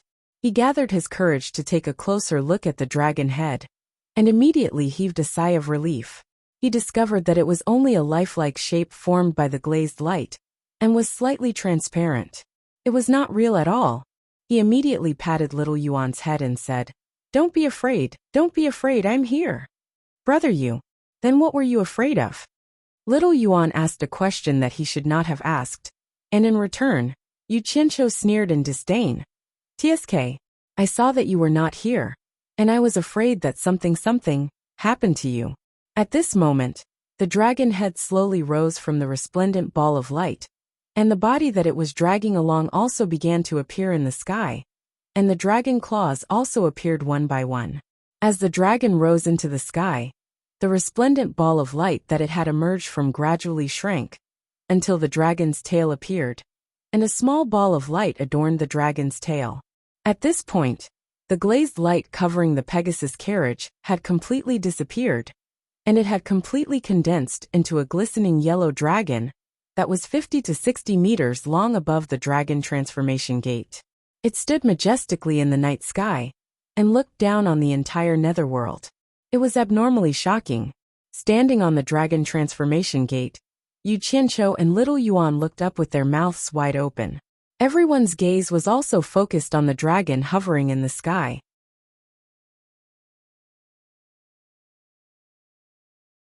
Chapter 10:10. Why was it like this? This question could only be answered by those who knew the process of leaping through the dragon gate. It was not hard to find the answer from the increasingly excited expressions of the Li Guang couple. However, no one was paying attention to the two of them. Everyone's gaze was on the dragon in the sky. Boom!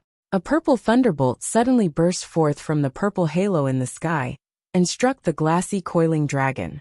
The coiling dragon was instantly covered in purple lightning, and after a while, it gradually disappeared into the body of the coiling dragon. The lifelike but lifeless glassy coiled dragon suddenly trembled, and the scales on its body slightly opened up. A majestic and ancient aura surged out. The huge dragon suddenly raised its head and opened its mouth that was filled with fangs. Roar! Its roar shook the heavens and earth. The surface of the river Styx trembled like a sieve, causing everyone's eardrums to feel slightly numb. After a long roar, the huge dragon's head slightly sat down. Its coiled body was like a spring, and fiercely shot into the pitch-black night sky, like an arrow released from a bow. A strong gust of wind instantly blew, causing Yu Qianqiu, who was standing on the dragon transformation gate, to stagger. Xiao Yuan, on the other hand, tightly hugged onto his thigh. The huge dragon that was brimming with vitality was now completely golden, as if it had just escaped from a cage. It moved like a golden thunderbolt, shaking its head and wagging its tail as it swam freely in the pitch-black night sky. Its aura was astonishing, and it was extremely awe-inspiring. The experts hiding in the night sky could no longer hide. Wherever the golden light passed, they all revealed themselves and dodged. Only now did the people below realize that there were so many people hiding in the sky. However, they did not mind as they did not do anything. It was not wrong for them to quietly watch the show from the sky. The flying dragon was in the wild, wandering in all directions. Even the place where the scholar and the silver armor army were hiding was no exception.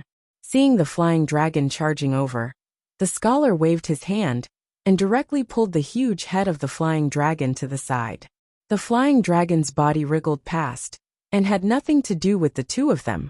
The two of them were still hidden in the darkness and did not appear in everyone's sight. After swimming to its heart's content, the flying dragon swung its four limbs and charged toward the surface of the Netherworld River. With the Dragon Transformation Gate as the center, it quickly circled around the Dragon Transformation Gate. Its huge body was extremely nimble, and it could be said to be domineering. A huge whirlpool formed under the Dragon Transformation Gate, and one could almost see the bottom of the river Styx. Huge waves rose from the surface of the river Styx and surged in all directions, shocking the people standing on the water and causing them to fly into the sky. The raging waves that surged in all directions reverberated, and once again caused huge waves to surge furiously at the Dragon Transformation Gate. The flying dragon that was circling around the Dragon Transformation Gate quickly passed through the huge waves, directly passing through the empty mountain belly of the Dragon Transformation Gate. Its speed was extremely fast, breaking through the waves and winding around the Dragon Transformation Gate. In the end, it quietly hovered above the Dragon Transformation Gate, slightly nodding as it stared at the two people standing on the mountain peak. It could be said that he was as agile as a rabbit and as quiet as a virgin. The surging movements in all directions began to gradually calm down. Yu Qianqiu immediately felt that something was wrong. Before he could even take 2 steps, one of his thighs felt heavy, and he immediately said to Xiao Yuan, who was pulling him back, "Xiao Yuan, quickly let go. I have already helped you. There is nothing else I can help you with now." "Xiao Yuan, quickly let go. I am going down." "No, I am scared." Xiao Yuan looked at the ferocious huge dragon in the sky in fear, and did his best to hold back Yu Qianqiu. "Damn, quickly let go. Are you trying to get me killed?" Yu Qianqiu almost wanted to beat him up, but the two of them had more or less developed some feelings for each other. He immediately roared at the Li Guang couple below. "Old Li Guang, quickly control your son. I have already done you a great favor. You can't be like this. Quickly ask your son to let go." "Brother Yu, I am scared alone." Xiao Yuan immediately wailed. "Damn, you were the one who pestered me to send you up. Now that you are here you say you are scared. What have you been doing?"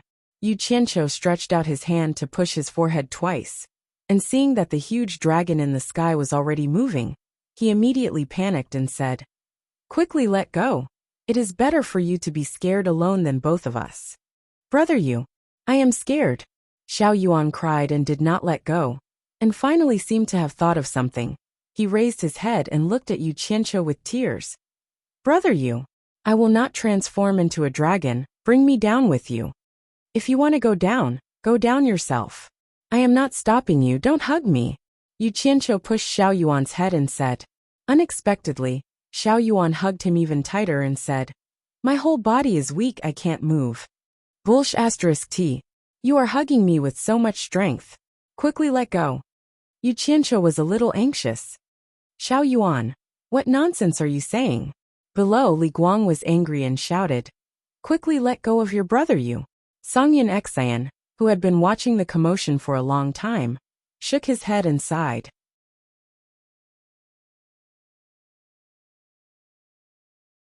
This scum seemed to cause trouble wherever he went, and now he had come to the Netherworld to cause such a big commotion. After today, there would probably be no one in the Netherworld who did not know of Yu Qianqiu. Yu Qianqiu looked at Li Guang, then looked at Xiao Yuan, who was hugging his leg. He did not care what Li Guang was thinking, and immediately glared at Xiao Yuan. You said you wanted to go down. Don't blame me in the future? Not caring whether Xiao Yuan agreed or not, he turned around and hugged Xiao Yuan. But before he could get up, he immediately heard a gust of wind. By the time he got up with Xiao Yuan in his arms, they were already surrounded by a golden haze. The flying dragon was circling around the mountain, its long body already wrapped around the two of them. Everyone stared at this scene in shock, feeling that this Yu Qianqiu was going to be dragged down by the fourth prince of the Li Palace. Suddenly, the circling flying dragon shrank, wrapping around the two of them like a ball of light. Suddenly, Yu Qianqiu's scream came from inside. Little Yuan, don't hug me, let go. Fuck ah. As soon as Yu Qianqiu cried out, a figure was pulled out of the thick ball of light. If it was not Yu Qianqiu, who else could it be? They saw that he had landed in the empty carriage pulled by the Pegasus, a trace of blood at the corner of his mouth. He was lying weakly on the seat, his eyes closed, and it was impossible to tell whether he was dead or alive. Everyone looked at each other. They didn't know what had happened inside.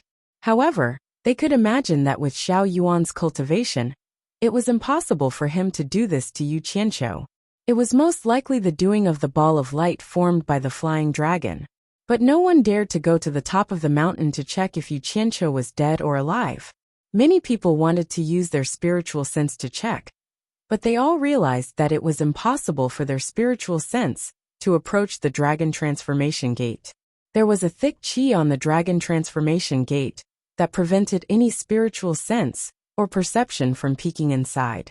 Li Guang was also one of the people who wanted to investigate, but when he realized that his spiritual sense and perception could not approach, he clapped his hands in regret and sighed.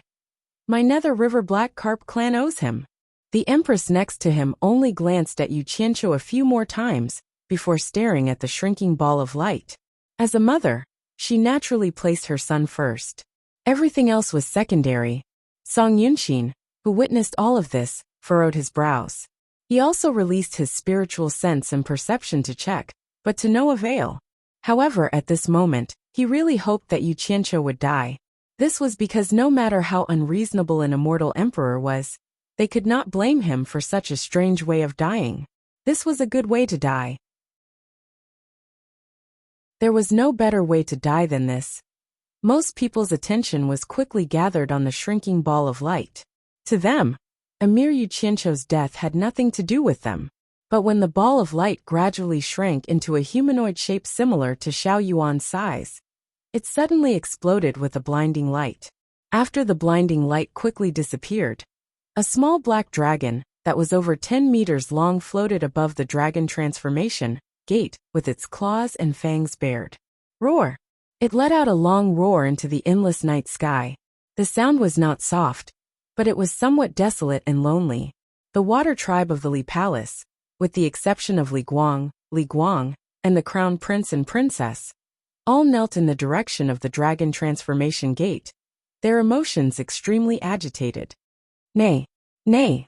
The two transparent steeds pulling the carriage both reared up and neighed as if summoning something.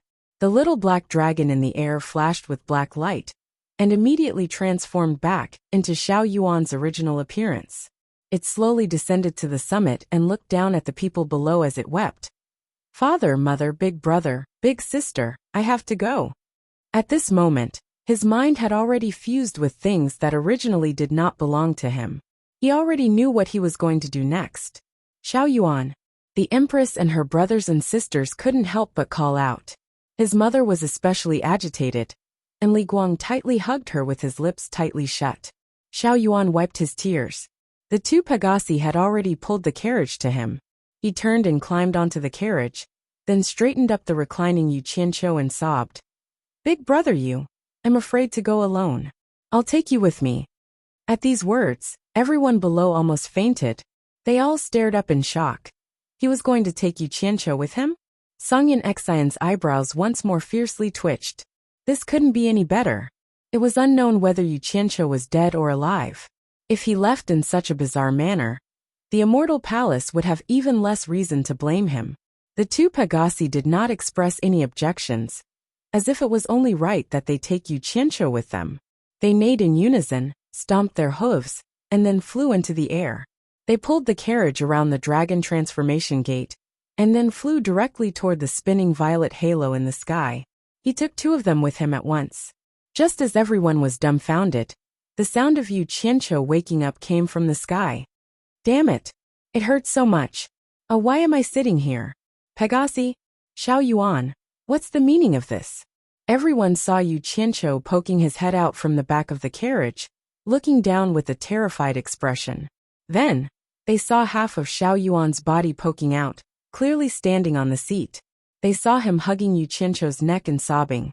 Xiao Yuan is afraid to go alone. Big brother Yu, accompany Xiao Yuan.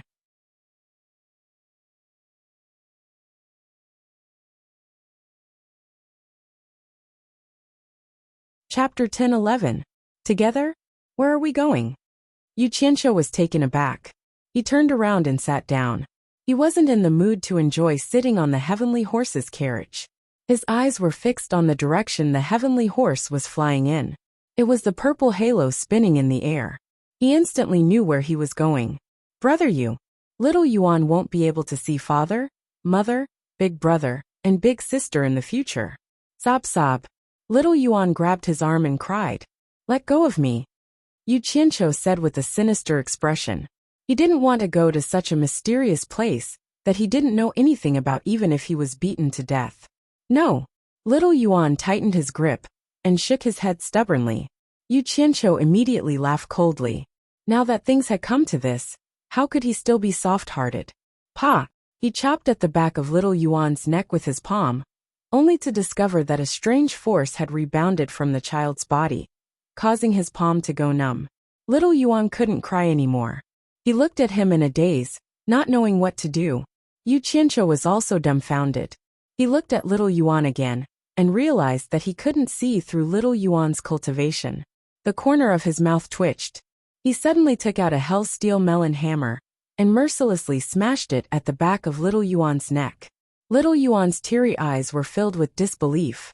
He couldn't believe that his respectable and adorable brother, Yu, would actually do such a thing to him.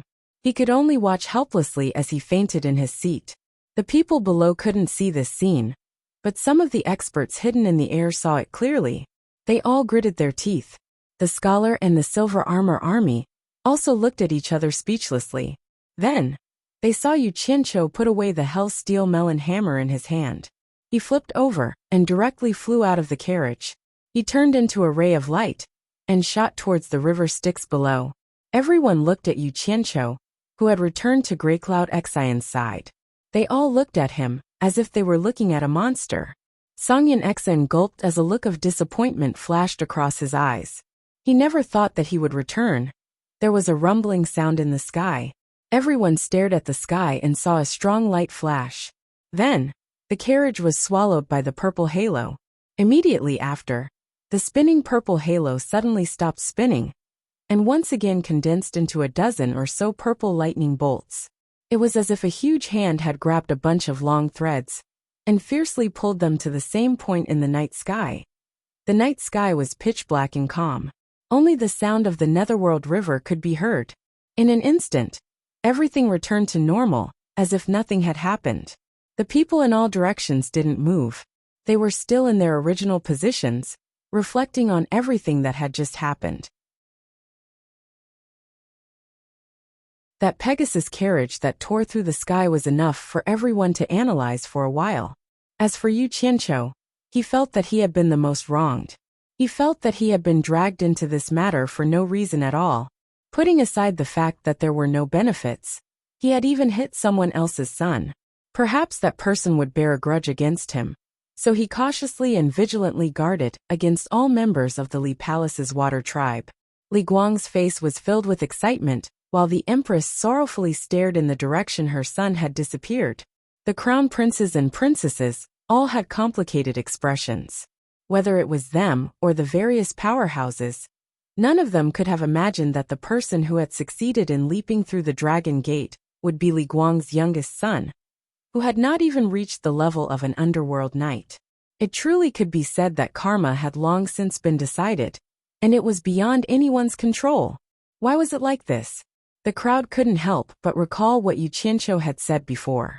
He had said that he had seen the fourth prince of the Li Palace glowing with a multicolored light, as if he had been possessed by a dragon.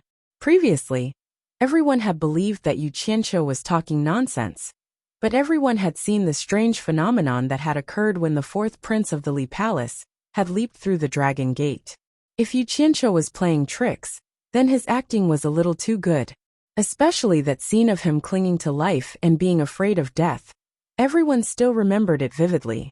Based on everyone's experience, they could naturally see that Yu Qianqiu had not been faking it. From this, they could infer that the fourth prince of the Li Palace was destined to leap through the dragon gate. And the theory that the black carp of the underworld river would form good karma with others, after leaping through the dragon gate, had once again been verified. Everyone had no choice but to believe it. In other words, Yu Qianqiu's use of a fishing rod to target the fourth prince of the Li Palace truly had been a misunderstanding. Just as he had said, he had not intended to humiliate the water tribe of the underworld river. Congratulations to the black carp tribe of the underworld river.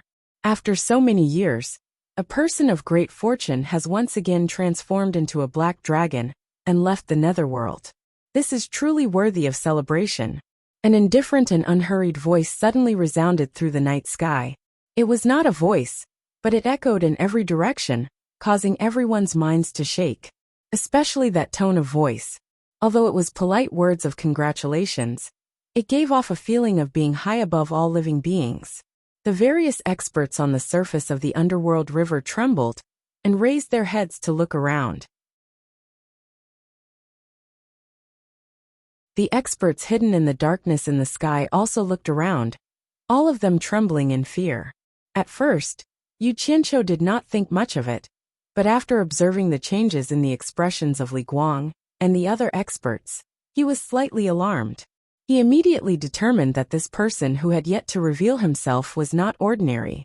Li Guang looked around, then respectfully clasped his hands to the air and said, Li Guang represents the black carp tribe of the underworld river, in thanking the emperor of the underworld. We did not know that the emperor of the underworld would grace us with his presence, and did not lead the entire tribe to welcome you. This is truly a sin. Dare I ask, what advice does the emperor of the underworld have? The emperor of the underworld? Yu Qianqiu was shocked. He did not think that Li Guang would dare address the other party as the emperor of the underworld, when he did not know who the other party was. He did not expect it to be the emperor of the underworld, who had severely wounded his teacher in 3 moves, the legendary supreme master of the underworld, the emperor of the underworld, who had come in person. Oh my! In his shock, he quickly glanced around, but he could not detect where the target was. He immediately looked at Songyun Xian, and found that Songyun Xian also had a shocked expression. It was obvious that he did not expect the emperor of the underworld to come in person. It's not advice, but I should congratulate you. Farewell. As soon as the indifferent voice fell, 2 white flowing lights appeared in a dark corner in the sky, disappearing quickly into the horizon. At the same time that the 2 white lights appeared, all the people bowed in the direction of the departing figures with cupped hands, saying, Farewell, Underworld Emperor. Yu Qianqiu and Songyun Xian also followed suit, bowing respectfully to bid farewell. After everyone stood up, congratulatory voices continuously came from all directions towards Li Guang. Li Guang, on the other hand, continuously cupped his fists towards all directions in return. The surrounding water tribe experts all hid into the underworld river and left. Streaks of light also flew past in the sky.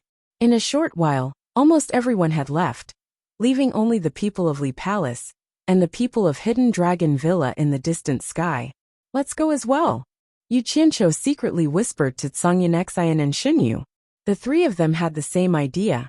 They all felt that this was not a place to stay for long, and that it was better to leave as soon as possible. Wait, Li Guang shouted, and the 3 of them paused. What they were worried about had happened, and they slowly turned around to look at him. Yu Qianqiu frowned and said, Old man Li Guang, no matter what, I played a part in Xiao Yuan's transformation into a dragon. Do you still want to hold on to other things and not let go? What did you play a part in? Crown Prince Li Zhong snorted coldly and said, "You said it before. My fourth brother's body had a faint glow, as if he was possessed by a dragon. This means that my fourth brother is destined to leap over the dragon gate. Unless what you said before was a lie, and you used a fishing rod to insult the water race of the underworld river." Even without him saying it, Yu Qianqiu himself felt a little puzzled. Saying that there was a strange phenomenon on Xiao Yuan's body was originally nonsense. When he carried Xiao Yuan to leap over the dragon gate, he realized that there was no resistance and thought that it would be ineffective. Who knew that Xiao Yuan would succeed so easily and successfully transform into a dragon? What a joke. He still could not figure out what was going on. Could it be that the legend of forming good karma was true, and that he was the fated person in the legend? But it seemed a little ridiculous. Even so, it did not mean that he could let this so-called crown prince shout at him. He immediately narrowed his eyes and laughed coldly. Ungrateful and sharp-tongued. I told you long ago that you have no right to speak in front of me. The high temperature of the purple flames hidden within his body suddenly erupted in an earth-shattering manner, instantly enveloping the surface of the netherworld river. The power of the powerful purple flames was not child's play, not to mention that the high temperature was focused on Crown Prince Li Zhong. In that instant, Crown Prince Li Zhong felt as if he had fallen into an endless purgatory. His body was burning both inside and out, and he felt like he was about to be burned to ashes. Immediately, a transparent black protective aura surged out, intending to block the corrosion of the high temperature. When Yu Qianqiu subdued Xinyu, he had already understood that the extreme yang flames in his body could restrain the cultivators of the underworld. Thinking back to when he was in the human world, he had forced out the remaining power of the black fire many times without revealing it to fight against enemies.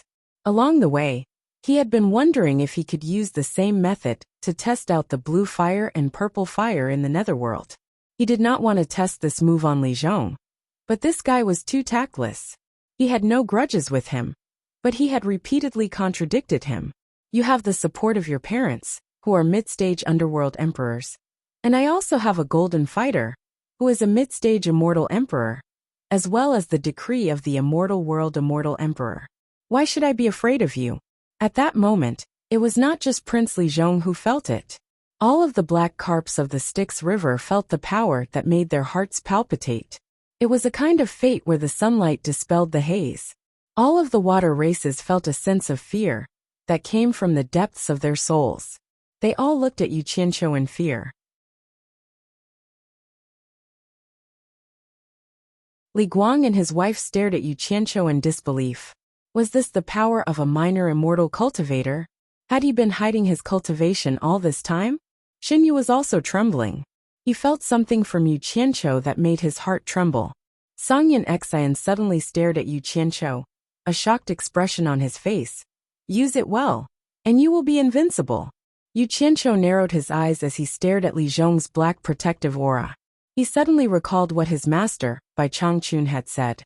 With a thought, the purple flames that were in a stalemate with Li Zhong's protective aura instantly condensed into an invisible high-energy blade.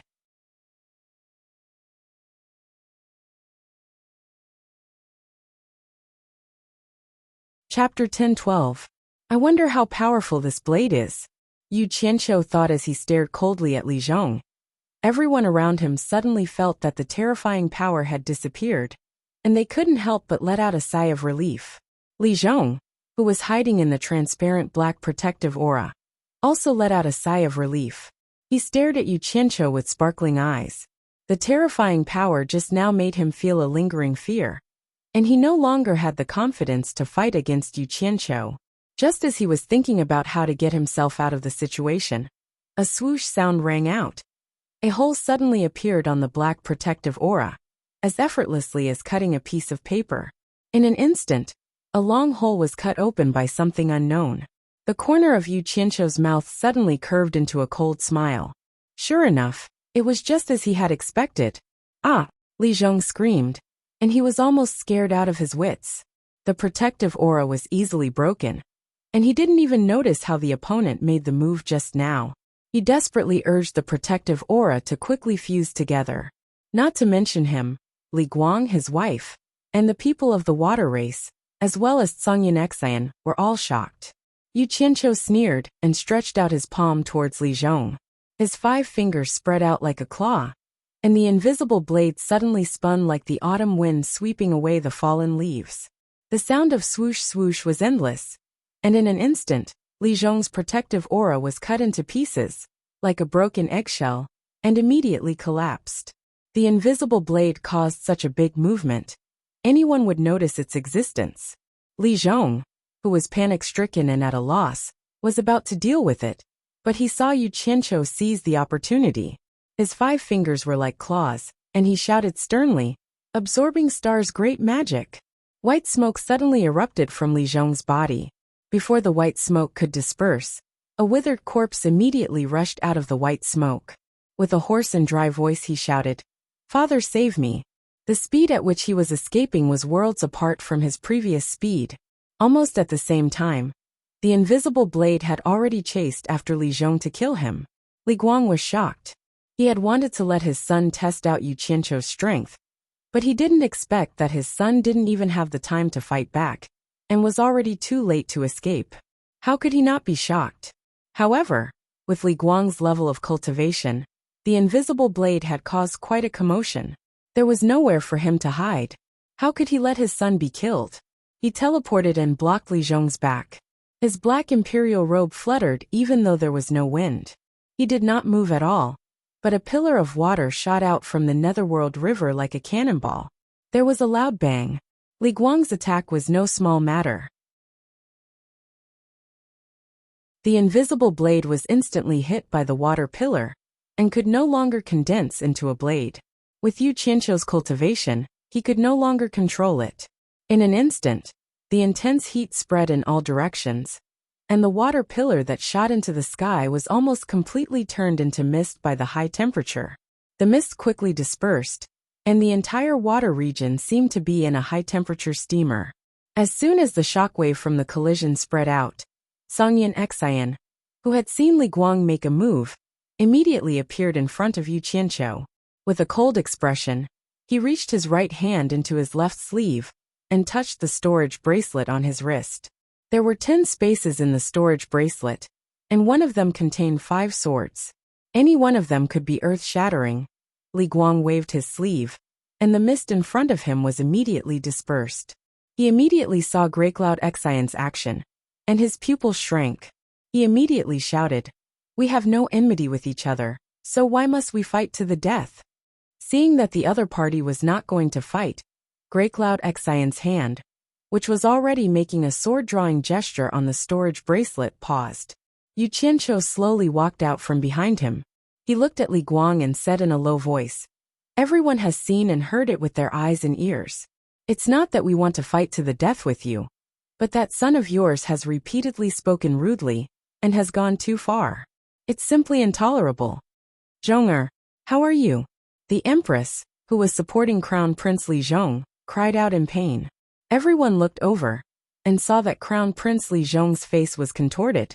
His entire body had become skin and bones, and he was no different from a dried corpse.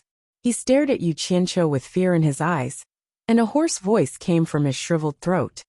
"Mother, move aside. I want to draw water. I'm about to die." The Empress retreated hesitantly. Crown Prince Li Zhong brazenly fell back onto the surface of the river Styx. He floated up and down in the water, and countless tiny bubbles appeared all over his body. It was as if he had opened up all his pores and was drinking water. His withered body, which was like a dried corpse, gradually began to fill up. When he returned to normal, he directly stood on the surface of the water with a splash. He stood beside his mother with a gloomy expression, gritting his teeth and not making a sound. Greycloud Xian glanced at Yu Qianqiu. He did not know what evil method he had used to injure someone to such a frightening degree. Yu Qianqiu had a faint smile on his face as he stared at Li Zhong. To him, that attack just now could not be said to be a small harvest. Ever since he had failed to use the absorbing star's great art for the first time in the celestial world, he did not dare to use it recklessly. He was afraid that at a critical moment, he would go for wool and come home shorn. Now that he was using the two arts of fire and water together, he could use the power of the purple flames to condense an invisible high-energy blade that specialized in shattering the opponent's protective stellar chi. Then, he could use the absorbing star's great art of the water arts to complement each other. Just the thought of its might made him excited. It did not matter if the opponent had forged an immortal body, a nether body, or a demonic body. As long as they were hit by his absorbing star's great art, no matter how powerful their cultivation was, they would not be able to display even 1/10 of their usual strength. At this moment, the invisible and formless high-energy blade had become a formidable killing move that could easily take the opponent's life. What's more, he could completely condense a few more high-energy blades made of purple flames. Using the Guiyuan sword technique to control them, the power would not be something a normal expert could withstand. Seeing that his son was safe and sound, Li Guang let out a sigh of relief. He first glanced at the ever-vigilant Grey Cloud Xian, then stared at Yu Qianqiu and slowly said, "My son was reckless, but he has also been punished. From now on, we will go our separate ways, and our grudges will be resolved." "How is that?" "I never wanted to have any entanglements with your Li Palace's water tribe," Yu Qianqiu indifferently said. These words undoubtedly approved of the other party's solution. The reason why he was so happy was because he did not know that Xiao Yuan's transformation into a dragon was due to his help. Otherwise, with his personality, how could he be so kind? Even if he did not scrape a sum of money from the Li Palace, he would still make the Li Palace owe him an enormous debt of gratitude. At the same time, because of his previous nonsense, of all the things he could say, he had to say that Xiao Yuan's body was like a roaming dragon, creating a coincidence. Originally, Li Guang still wanted to remember his great favor, but after thinking about it, he felt that it was because of Xiao Yuan himself. Yu Qianqiu did not do anything, so the matter was left unsettled. But then again, if it was not for his nonsense, of course, the scholar who was hiding in the air at that time would not have let him go so easily. He would definitely have captured him and brought him back to be studied. Thus, everything had two sides, and no one could say whether it was a blessing or a curse. Li Guang's face was expressionless. He glanced at Songyan Xian, then flashed to the throne of the one-horned water rhinoceros and shouted, "Return to the palace." With these words, there were two cracks of a whip. The Li Palace's water tribe slowly sank into the river Styx, leaving from the bottom of the water. At this time, only Yu Qianqiu, Songyan Xian, and Xinyu remained on the surface of the river Styx. The three of them had come together, but after the storm, only the three of them remained. The people of the distant hidden dragon villa all flew over. 100 people floated in the air, looking at the three of them in bewilderment. They had faintly seen Yu Qianqiu help the Li Palace's water tribe successfully transform into a dragon, and then saw Yu Qianqiu turn hostile and attack the Li Palace's water tribe. They could not hear what was being said, so they were confused and could not understand what was going on. "Dare I ask, Sect Master Yu, what happened just now?" Ding Xiang cupped his hands in the air and asked, his tone clearly even more infuriating. "F***CK, you guys hid far away early in the morning. No matter what happened, I can't count on you guys to help." Yu Qianqiu was a little unhappy and casually said, "It's already over. It's just a small matter, not worth mentioning." Seeing that he didn't want to say it, Ding Xiang couldn't force him. He looked at the dark road ahead and said with a smile, "I don't know if Great Master Tsong and Sect Leader, you are going to Twilight City. If so, we might as well travel together. At least we can take care of each other." He had made up his mind to find a way to get information from Yu Qianqiu. The Pegasus carriage piercing through the sky, and the Styx black carp leaping through the dragon gate and transforming into a dragon. Such important matters. If he could get this information back to the sect, it would definitely be a great merit. So he had to find a way to rely on the two of them. As long as they were together, there was a chance of getting information. Otherwise there would be no chance. How could Songyan Xian and Yu Qianqiu not see such an obvious thing? However, Hidden Dragon Villa was a big sect in the immortal world after all. Songyan Xian could look down on them, but Yu Qianqiu's World Chamber of Commerce still needed to survive in the immortal world. so there was no need to make another strong enemy. Moreover, it was not a bad thing to have more people who were familiar with the situation. He laughed heartily and said, "Elder Ding is right. If we travel together, we can look out for each other." Then he looked at Jiu Yu and said, "Let's continue our journey." Jiu Yu still had a lingering fear about what had just happened, so he did not dare to say much. He immediately sank into the water and revealed his original form. Yu Qianqiu and Sungyin Xian landed on the big shell and rode the wind and waves again. Ding Xiang called his fellow sect members and quickly followed. Half a day had passed, and Yu Qianqiu faced the cool wind on the Styx River with his hands behind his back. His eyes flickered as he looked forward, and he did not say a word. This made Sungyin Xian feel a little strange. This was the first time he had seen this fellow open his eyes and speak so honestly. It was truly rare. Little did he know that after Yu Qianqiu understood how to use the purple flame high-energy saber, he began to doubt his previous actions. He had lived 2 lives, and his previous life's experience told him that he had to develop a large force that could ensure his safety. It would be best if everything was under his control, so that he could avoid ending up miserably like in his previous life. However, all this while he seemed to have neglected one thing, and that was that the world he was in now was not the mortal world of his previous life. In the mortal world, a single person's power was always insignificant, and the foundation to display great power was always a group. In the end, he brought this obsession to this world, and spared no effort to develop his own force. However, this world was completely different from his previous life. Demons and ghosts flew in the sky and burrowed into the ground. Even immortals were constantly acting as bystanders. This was completely out of the scope of the mortal world. At the end of the day, the foundation of everything was that his own cultivation had to be strong enough. This was a world where individual ability was ranked before the strength of a group, and he was neglecting the essentials. His understanding of the purple flame high-energy saber made him understand that it was not enough to cultivate just by sitting cross-legged and imagining things. More actual combat often gave more benefits than just thinking. Just like the old man by Changchun had said, if you used it well, you would be invincible. If you did not use it well, how could you use it well? For example, the old man would look for experts to fight when he had nothing to do, and when he lost, he would hide and cultivate. When his abilities improved, he would come out to look for others to fight. His ability grew by leaps and bounds, to the point where he dared to take the initiative to fight the emperor of the underworld. Although it was unknown whether the old man was dead or alive, if he came out again, who in the immortal and netherworld would dare to provoke him? Except for the top experts? This was the result of fighting. From this, Yu Qianqiu came to a conclusion.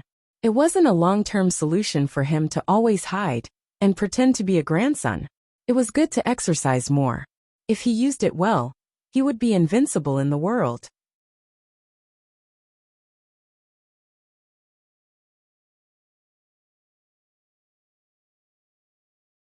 Chapter 10:13. A group of more than 100 people traveled upstream along the river Styx.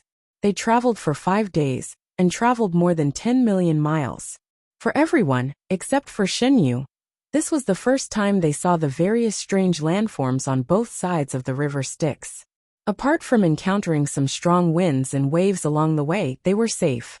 Occasionally, some water clan would block the road and question why they trespassed.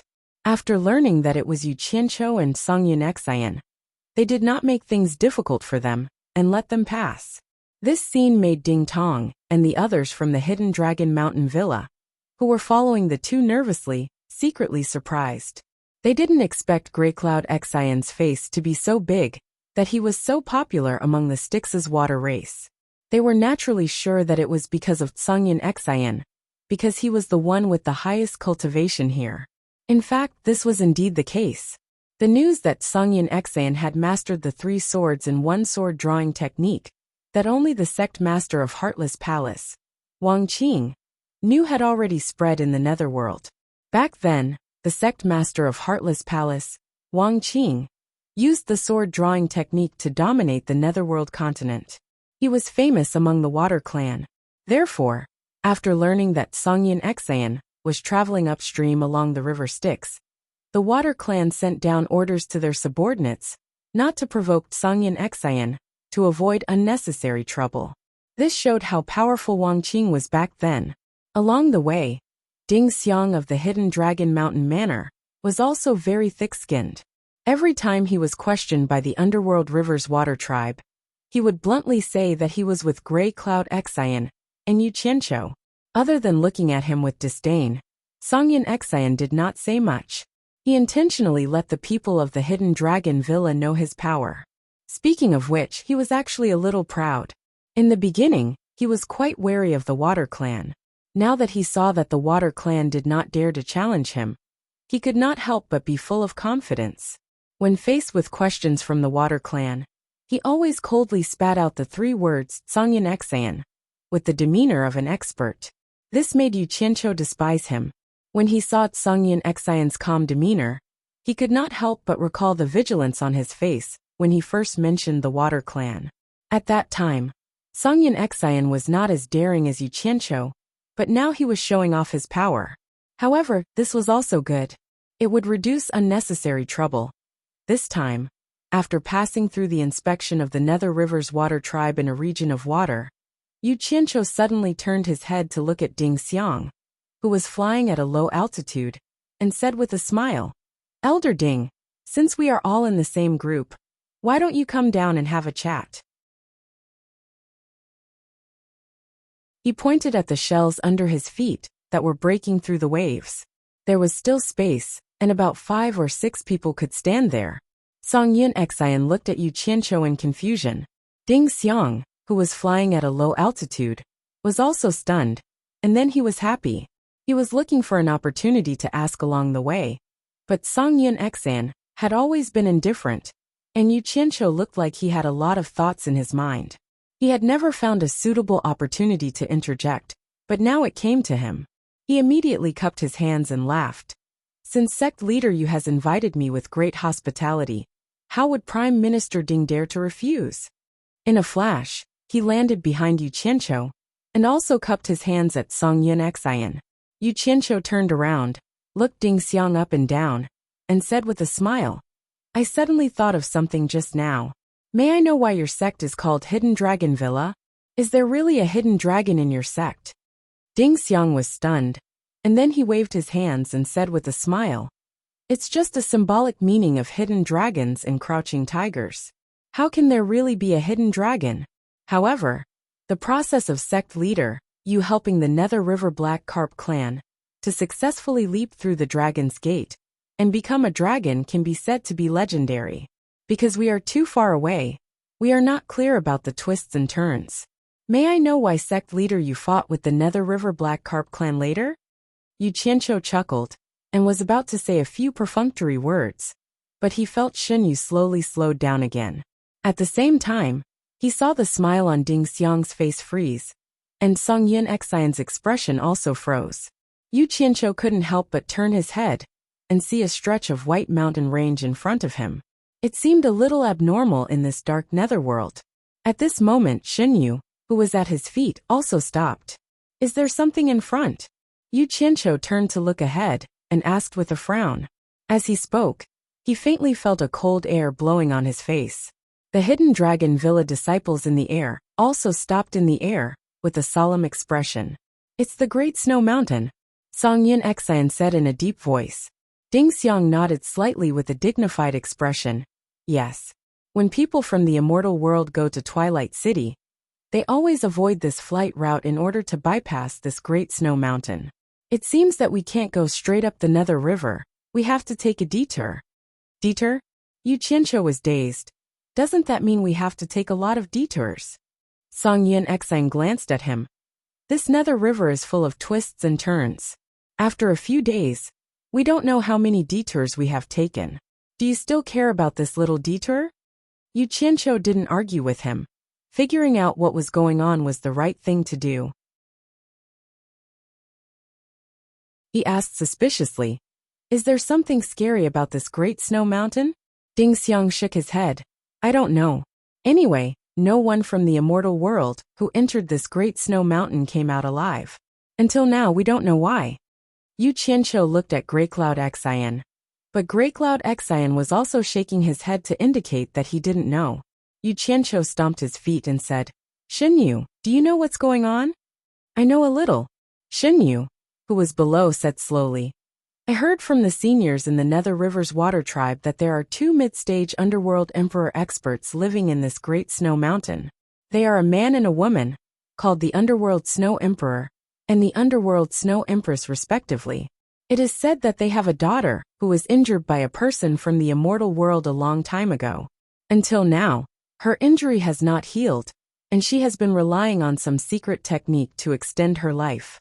Therefore, the husband and wife hate the people from the immortal world. Once someone from the immortal world intrudes into their territory, the husband and wife have always killed without mercy. The 3 of them looked at each other. So that was the case. They had learned something new.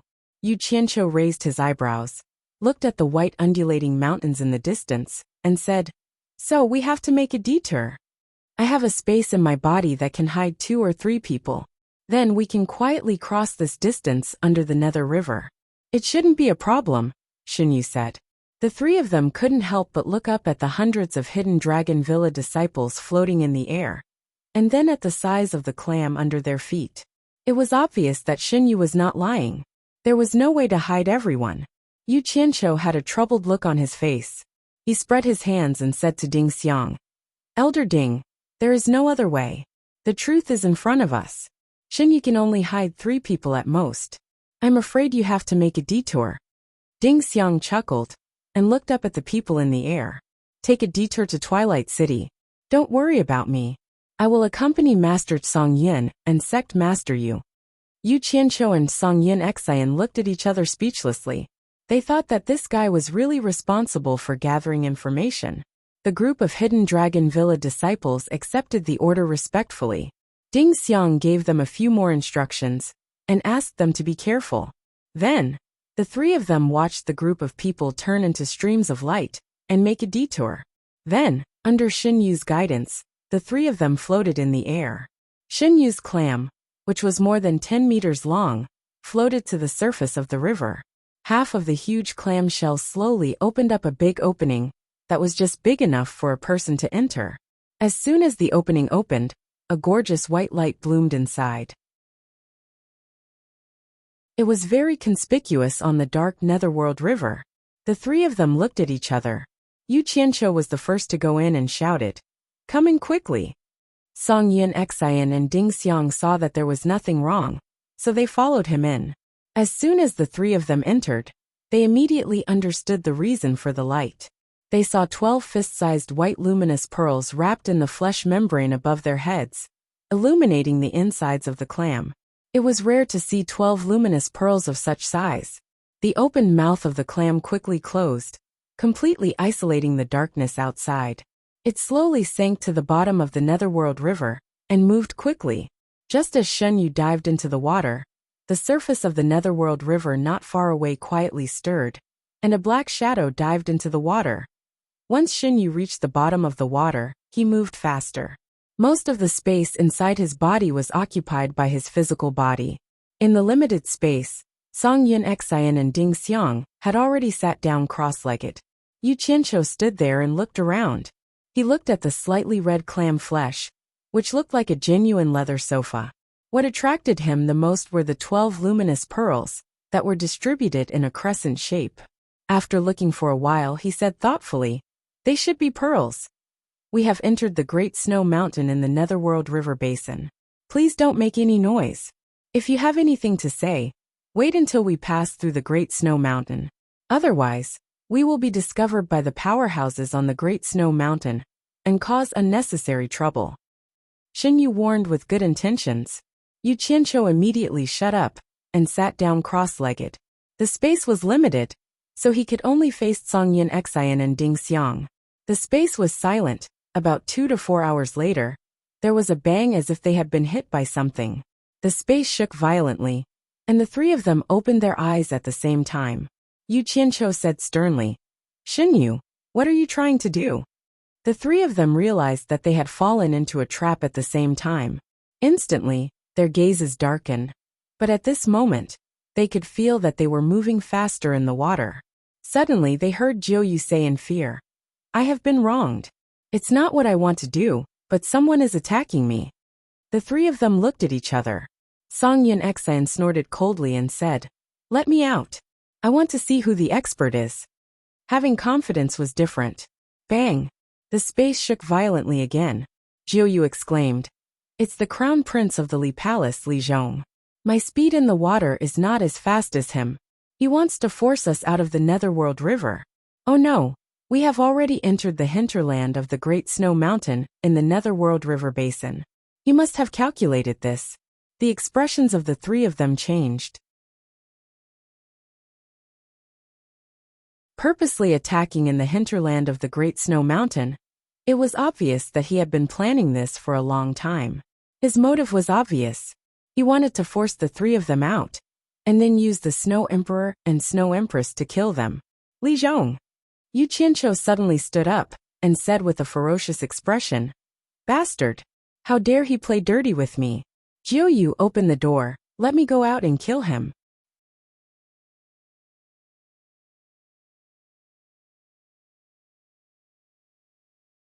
Chapter 10:14. As he spoke, there were a few more bangs. Yu Qianqiu, who had just stood up, staggered and leaned against Xinyu's body. Xinyu smiled bitterly. "If you go out now, you'll be easily discovered by the people from the Great Snow Mountain. I'll think of another way to get rid of him." Xinyu was being so responsible because he had no other choice. After all, Yu Qianqiu had placed a seal in his body that had yet to be undone. He didn't care about what happened to the other two, but he couldn't let anything happen to Yu Qianqiu. If something happened to this guy, he would die with him, so he had no choice but to be responsible. Think of another way. Yu Qianqiu, who was leaning against Xinyu's body, had a dark expression. He roared, "Open the door for me. Killing him is the best way. If you don't open the door, I'll dig a hole to get out." "Fine." Xinyu was helpless. As he moved quickly, the clamshell quickly cracked open a human-sized hole. Strangely, the water outside was blocked. "Don't give him a chance to escape." Yu Qianqiu threw a sentence at the other two and disappeared. Almost at the same time that Yu Qianqiu left, Song Yunxin and Ding Xiang also left with gloomy expressions. No one would be happy to be tricked like this. As soon as Yu Qianqiu emerged from the cold, pitch-black underworld river water, he immediately saw a 20-meter-long underworld river black carp leaping up. Needless to say, this was undoubtedly the crown prince of the Li Palace, Li Zhong. Li Zhong saw the clamshell open, and immediately knew that someone was coming out. Without hesitation, he quickly changed directions and leaped out of the Styx River. He turned into a human and teleported several times, disappearing into the depths of the snowy mountain ahead. His speed in the water was unbelievably fast. This was probably the main reason why he dared to provoke him. Yu Qianqiu's speed in the water was quite fast, but the other party still had the upper hand. When he emerged from the surface of the Styx River, he could no longer see the figure of Li Zhong. Immediately after that, Songyun Exan and Ding Xiang rushed out one after another. The two of them looked at Yu Qianqiu with some surprise in their eyes. They had seen the speed at which Yu Qianqiu broke through the water, but they did not expect him to be able to swim so fast in the water. They could not figure out his depth. Little did they know that Yu Qianqiu had cultivated the water incantation, and his speed in the water was no slower than a fish. After the two of them looked around, Yu Qianqiu asked in a deep voice, "Where did he go?" Yu Qianqiu looked around with a gloomy face and said, "I don't know, but the reason he came ashore was to lure us out, so that the master of this place could find us. But I don't think he's gone far. He should know that after leaving the water, it's very difficult to escape from an expert like you with his speed."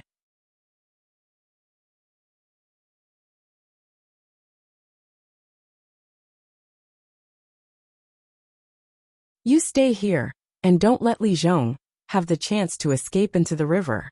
This, Xinyu hesitated and smiled bitterly. "How would I dare to attack the crown prince of Li Palace? Why don't I set up a mirage mist formation on this section of the river? If he really wants to escape into the river Styx, he should be trapped by my mirage mist formation for a while. As for what to do, you guys solve it yourselves." Damn it! What's the difference between this and fighting? Yu Qianqiu rolled his eyes. Do whatever you want. Just don't let him escape into the river Styx. Otherwise, I'll hold you accountable. He then flew to the other side of the river and released his divine sense to search bit by bit. Ding Xiang helplessly followed. He and Yu Qianqiu split up to search. In fact, he didn't want to become enemies with Li Palace. He regretted following them. However, he was already in the hinterland of Snowy Mountain. If he didn't work together with these two, he might be abandoned by them. He wasn't confident that he could leave this vast snowy mountain alone. Xinyu, who was floating on the river, quickly released a rolling gray fog that surged to both sides of the river Styx.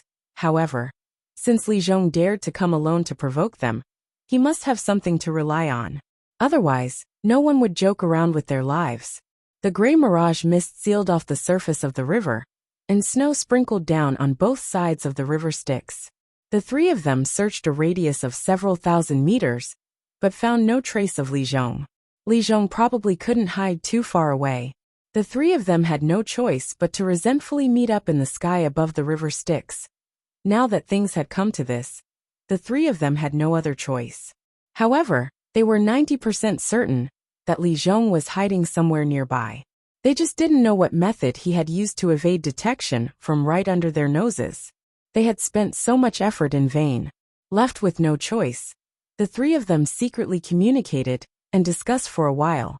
In the end, they decided to use the previous method and pretend to leave to lure that guy out. Just as Shenyu retracted the gray fog and was about to return to his original form, a crisp jingle suddenly came from the distance. The three of them were startled and turned their heads to look through the drifting snow. Behind the snowy peak in front of them, the crisp ringing of bells could be heard. Not long after, a graceful girl wearing a white fur dress appeared from behind the snowy peak and landed lightly on the snowy peak. She also wore a furry fur hat on her head, and her black hair fluttered in the wind under the hat. She seemed to be looking for something as she strolled on the snowy peak. A pure white jade bell the size of half a thumb hung from her waist belt. As she walked, it emitted crisp and melodious tinkling sounds. The girl walked to the ice cliff on the side of the snowy peak and stopped.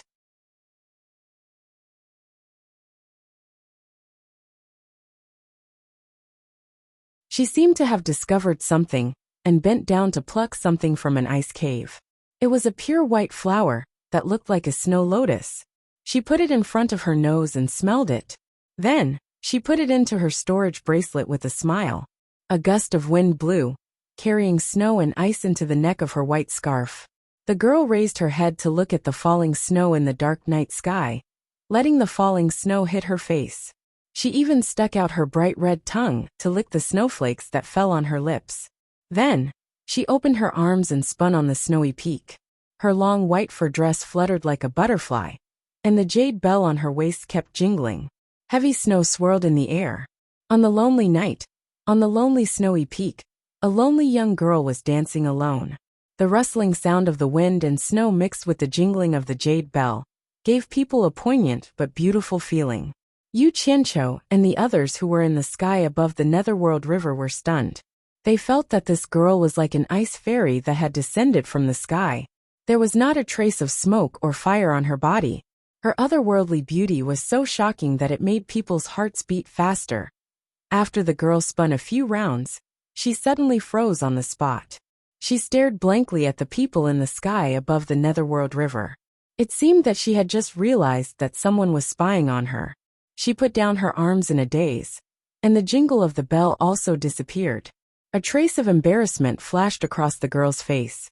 It seemed that she was embarrassed that someone had seen her unrestrained behavior. After she calmed her emotions, she stretched out an arm and flew over through the wind and snow. She landed on the snow-covered bank of the Netherworld River and looked at the people in the sky. At first, the few of them were a little wary when they saw her flying over. When they realized that she only had the cultivation of a beginner-stage underworld venerable, they secretly made an exception and immediately felt relieved.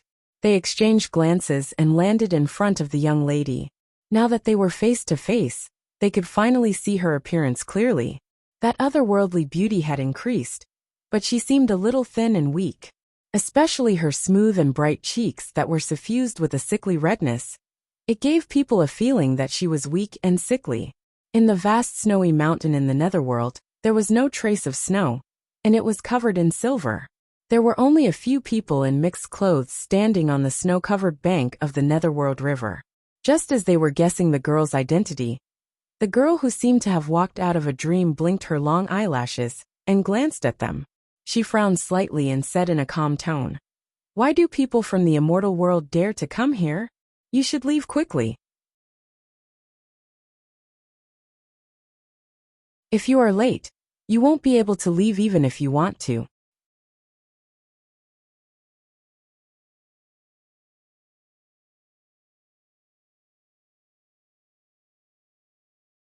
Chapter 10:15. It was obvious that she did not have a good impression of the people of the immortal realm, but she still gave them a warning. It was obvious that she was not a bad person. Ding Xiang cupped his hands and smiled. "May I know who you are and why you are alone in this world of ice and snow?" In fact, he had already guessed that this girl was from the Great Snow Mountain, and from her temperament, she did not look like an ordinary person. He was so kind and polite, because he wanted to have a way out in case of an emergency. "Why do you care who I am? Anyway, this is not a place for you to stay. That's all I have to say. It's up to you whether you want to leave or not." The girl's voice was very pleasant to the ears. As soon as she finished speaking, she turned and walked towards the snow mountain in front of her. Her snow-white boots left no footprints on the snow, and with every step she took, there was a clear jingle from her waist. Gray Cloud Xian looked disdainfully at the embarrassed Ding Xiang, but Yu Qianqiu's eyes rolled around. He suddenly waved his arm and shouted, "Miss, please wait." The girl slowly turned around and looked at Yu Qianqiu calmly. She said, "If you want to leave or stay, it's up to you. What else do you want to say?" Song Xian and Ding Xiang also looked at Yu Qianqiu in confusion. They did not know what he wanted to do. Yu Qianqiu shrugged his shoulders and walked through the thick snow to the girl. He cupped his hands and smiled bitterly. "Of course we know that it is dangerous for people from the immortal realm to stay here. However, we have a friend who had an argument with everyone just now. He was so angry that he hid nearby and refused to come out. You must know that we are friends. Although this place is dangerous, we can't abandon our friend. Miss, you should be a local. Do you have a way to help us find him? If we find him, we will take him away immediately. We will not stay here." As soon as he said this, the other three couldn't help but twitch their mouths and eyebrows. They secretly thought that this was a good idea. Their eyes fell on the girl, wondering if she had a way. The young girl looked at them in confusion. When she saw everyone looking at her with expectant eyes, she couldn't help but feel a little touched. She didn't think that these people would risk their lives for a friend. She couldn't find a reason not to help them. After a moment of hesitation, she raised a slender index finger, and the tip of her finger faintly glowed with a deep blue light. As the light became thicker and thicker, it gradually formed a soybean-sized deep blue ice soul on the tip of her finger. It was enveloped in a light blue halo and looked exceptionally beautiful. With a light flick of her finger, the azure ice soul left her fingertip, circled a few times in the air, and slowly floated towards the snowy peak that the young lady came from.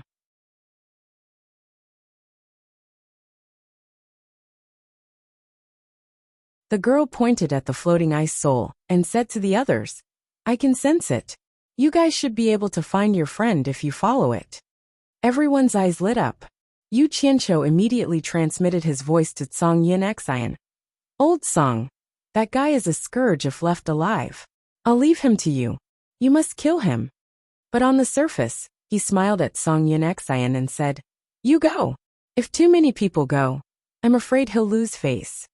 Song Xian coldly snorted, shot him a glance, and then flew after the azure ice soul. The people on the shore of the underworld river watched as a blue light guided Song Xian to a hollow between two snowy peaks. The blue light of the ice soul descended there, sticking close to the surface of the snow, and circling around, as if saying that there was something beneath the snow. Song Xian had a face full of suspicion. He had previously inspected this place, and found nothing beneath. After a pause, he once more released his spiritual sense into the layer of snow, but he still found nothing. But the person beneath the snow and ice was suffering unspeakably. Li Zhong really was hiding underneath, wrapped in a treasure of the Li Palace's water tribe. It was a white robe, and its effects were about the same as the straw raincoat that Yu Qianqiu was wearing. It could hide him from spiritual sense and other senses. Who could have expected that such a woman would suddenly appear, instantly making it impossible for him to hide? This was truly terrible. After a moment of confusion, Song Yun Xian decided to push aside the layer of snow to take a look. Unexpectedly, the moment he moved his palm, a crescent of black light shot out from beneath the snow and slashed at his chest. Grey Cloud Xian's reaction was extremely fast. At such a close distance, he was actually able to quickly dodge to the side. Bang! A figure wrapped in a white cloak scuttled out from the layer of snow, continuously teleporting away with no regard for his life. You want to run? Song Yun Xian angrily roared, his body explosively shooting in the direction that Li Zhong had fled in. A dazzling white light shot out from his sleeve, and with a bang, a cold light as delicate as a dragon burst forth, whistling through the air and causing a rain of blood to explode. Ah! A mournful scream suddenly resounded through the air, and the two halves of a body that had been split in half were revealed, falling straight into the vast snowy ground. The people on the shore of the underworld river only saw someone escape from the layer of snow. Song Yun Xian chased after him, but what happened next was only a scream. The entire process was blocked by the snowy peaks. Yu Qianqiu and Ding Xiang exchanged glances. They reckoned that Song Yun Xian had already succeeded. Meanwhile, the young girl was clearly somewhat dumbfounded. Then, with a ding, her figure flashed away, withdrawing the azure ice soul, and swept towards the back of the snowy peaks.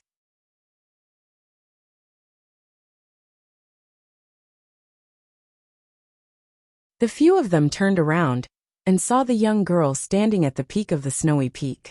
She clasped her hands together, as if she was cupping water. She was cupping an azure object. Suddenly, she waved her hands and dozens of azure ice souls shot towards the bottom of the snowy peak. With a whoosh, they were buried deep in the snow. What is she doing? Haha. Is she cursing us? Ding Xiang laughed wickedly. The others were also confused. Yu Qianqiu shook his head and said, Ignore her. Xinyu, let's continue our journey. Yet, just as he finished speaking, the few of them suddenly felt a violent tremor from the ground. They couldn't help but turn around. They saw the ground beneath the snowy peak shaking. Dozens of huge bumps appeared where the ice souls were buried. It was as if something was about to burrow out of the ground. The expressions of the few people changed. The bulging snow bumps grew taller and densely packed cracks appeared. With a bang they all burst. Dozens of huge snow-white figures rushed out. They were all kinds of animal shapes, all made from snow.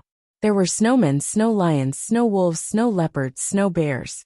All kinds of lifelike ice sculptures that were magnified several times. What made the few of them change their expressions was that they had never seen an ice sculpture that could move. They couldn't see through their cultivation, so they didn't know if they were powerful or not. Once these monsters jumped out of the snow, they didn't stop at all. They stomped on the snow and quickly ran across the snowy plain. They roared loudly and rushed towards the few of them on the shore, as if they wanted to eat them alive. Damn! What the hell is this? Yu Qianqiu stared blankly for a moment. Ding Xiang, who was standing to the side, had already shot out a ray of multicolored light. Whoosh! The flying sword drew an arc in the air, and it charged into the group of charging snow monsters like a rainbow, killing them one by one. However, these snow monsters ignored their injuries and continued to run. They didn't seem to be injured at all. What made them speechless was that the snow monsters that had their stomachs pierced quickly climbed up the snow on the ground and quickly healed their wounds. Ding Xiang, cut off their heads. Let's see how they can run. As soon as Grey Cloud Xian finished speaking, Ding Xiang had already used the sword control technique. The flying sword in the air once again turned into a rainbow and shot out. It flashed across the snowy ground. With a series of muffled sounds, dozens of snow monsters' heads fell on the spot. You're tuning in to the Journey of the Soul YouTube channel. Don't forget to subscribe and join us on this journey to catch the most captivating stories.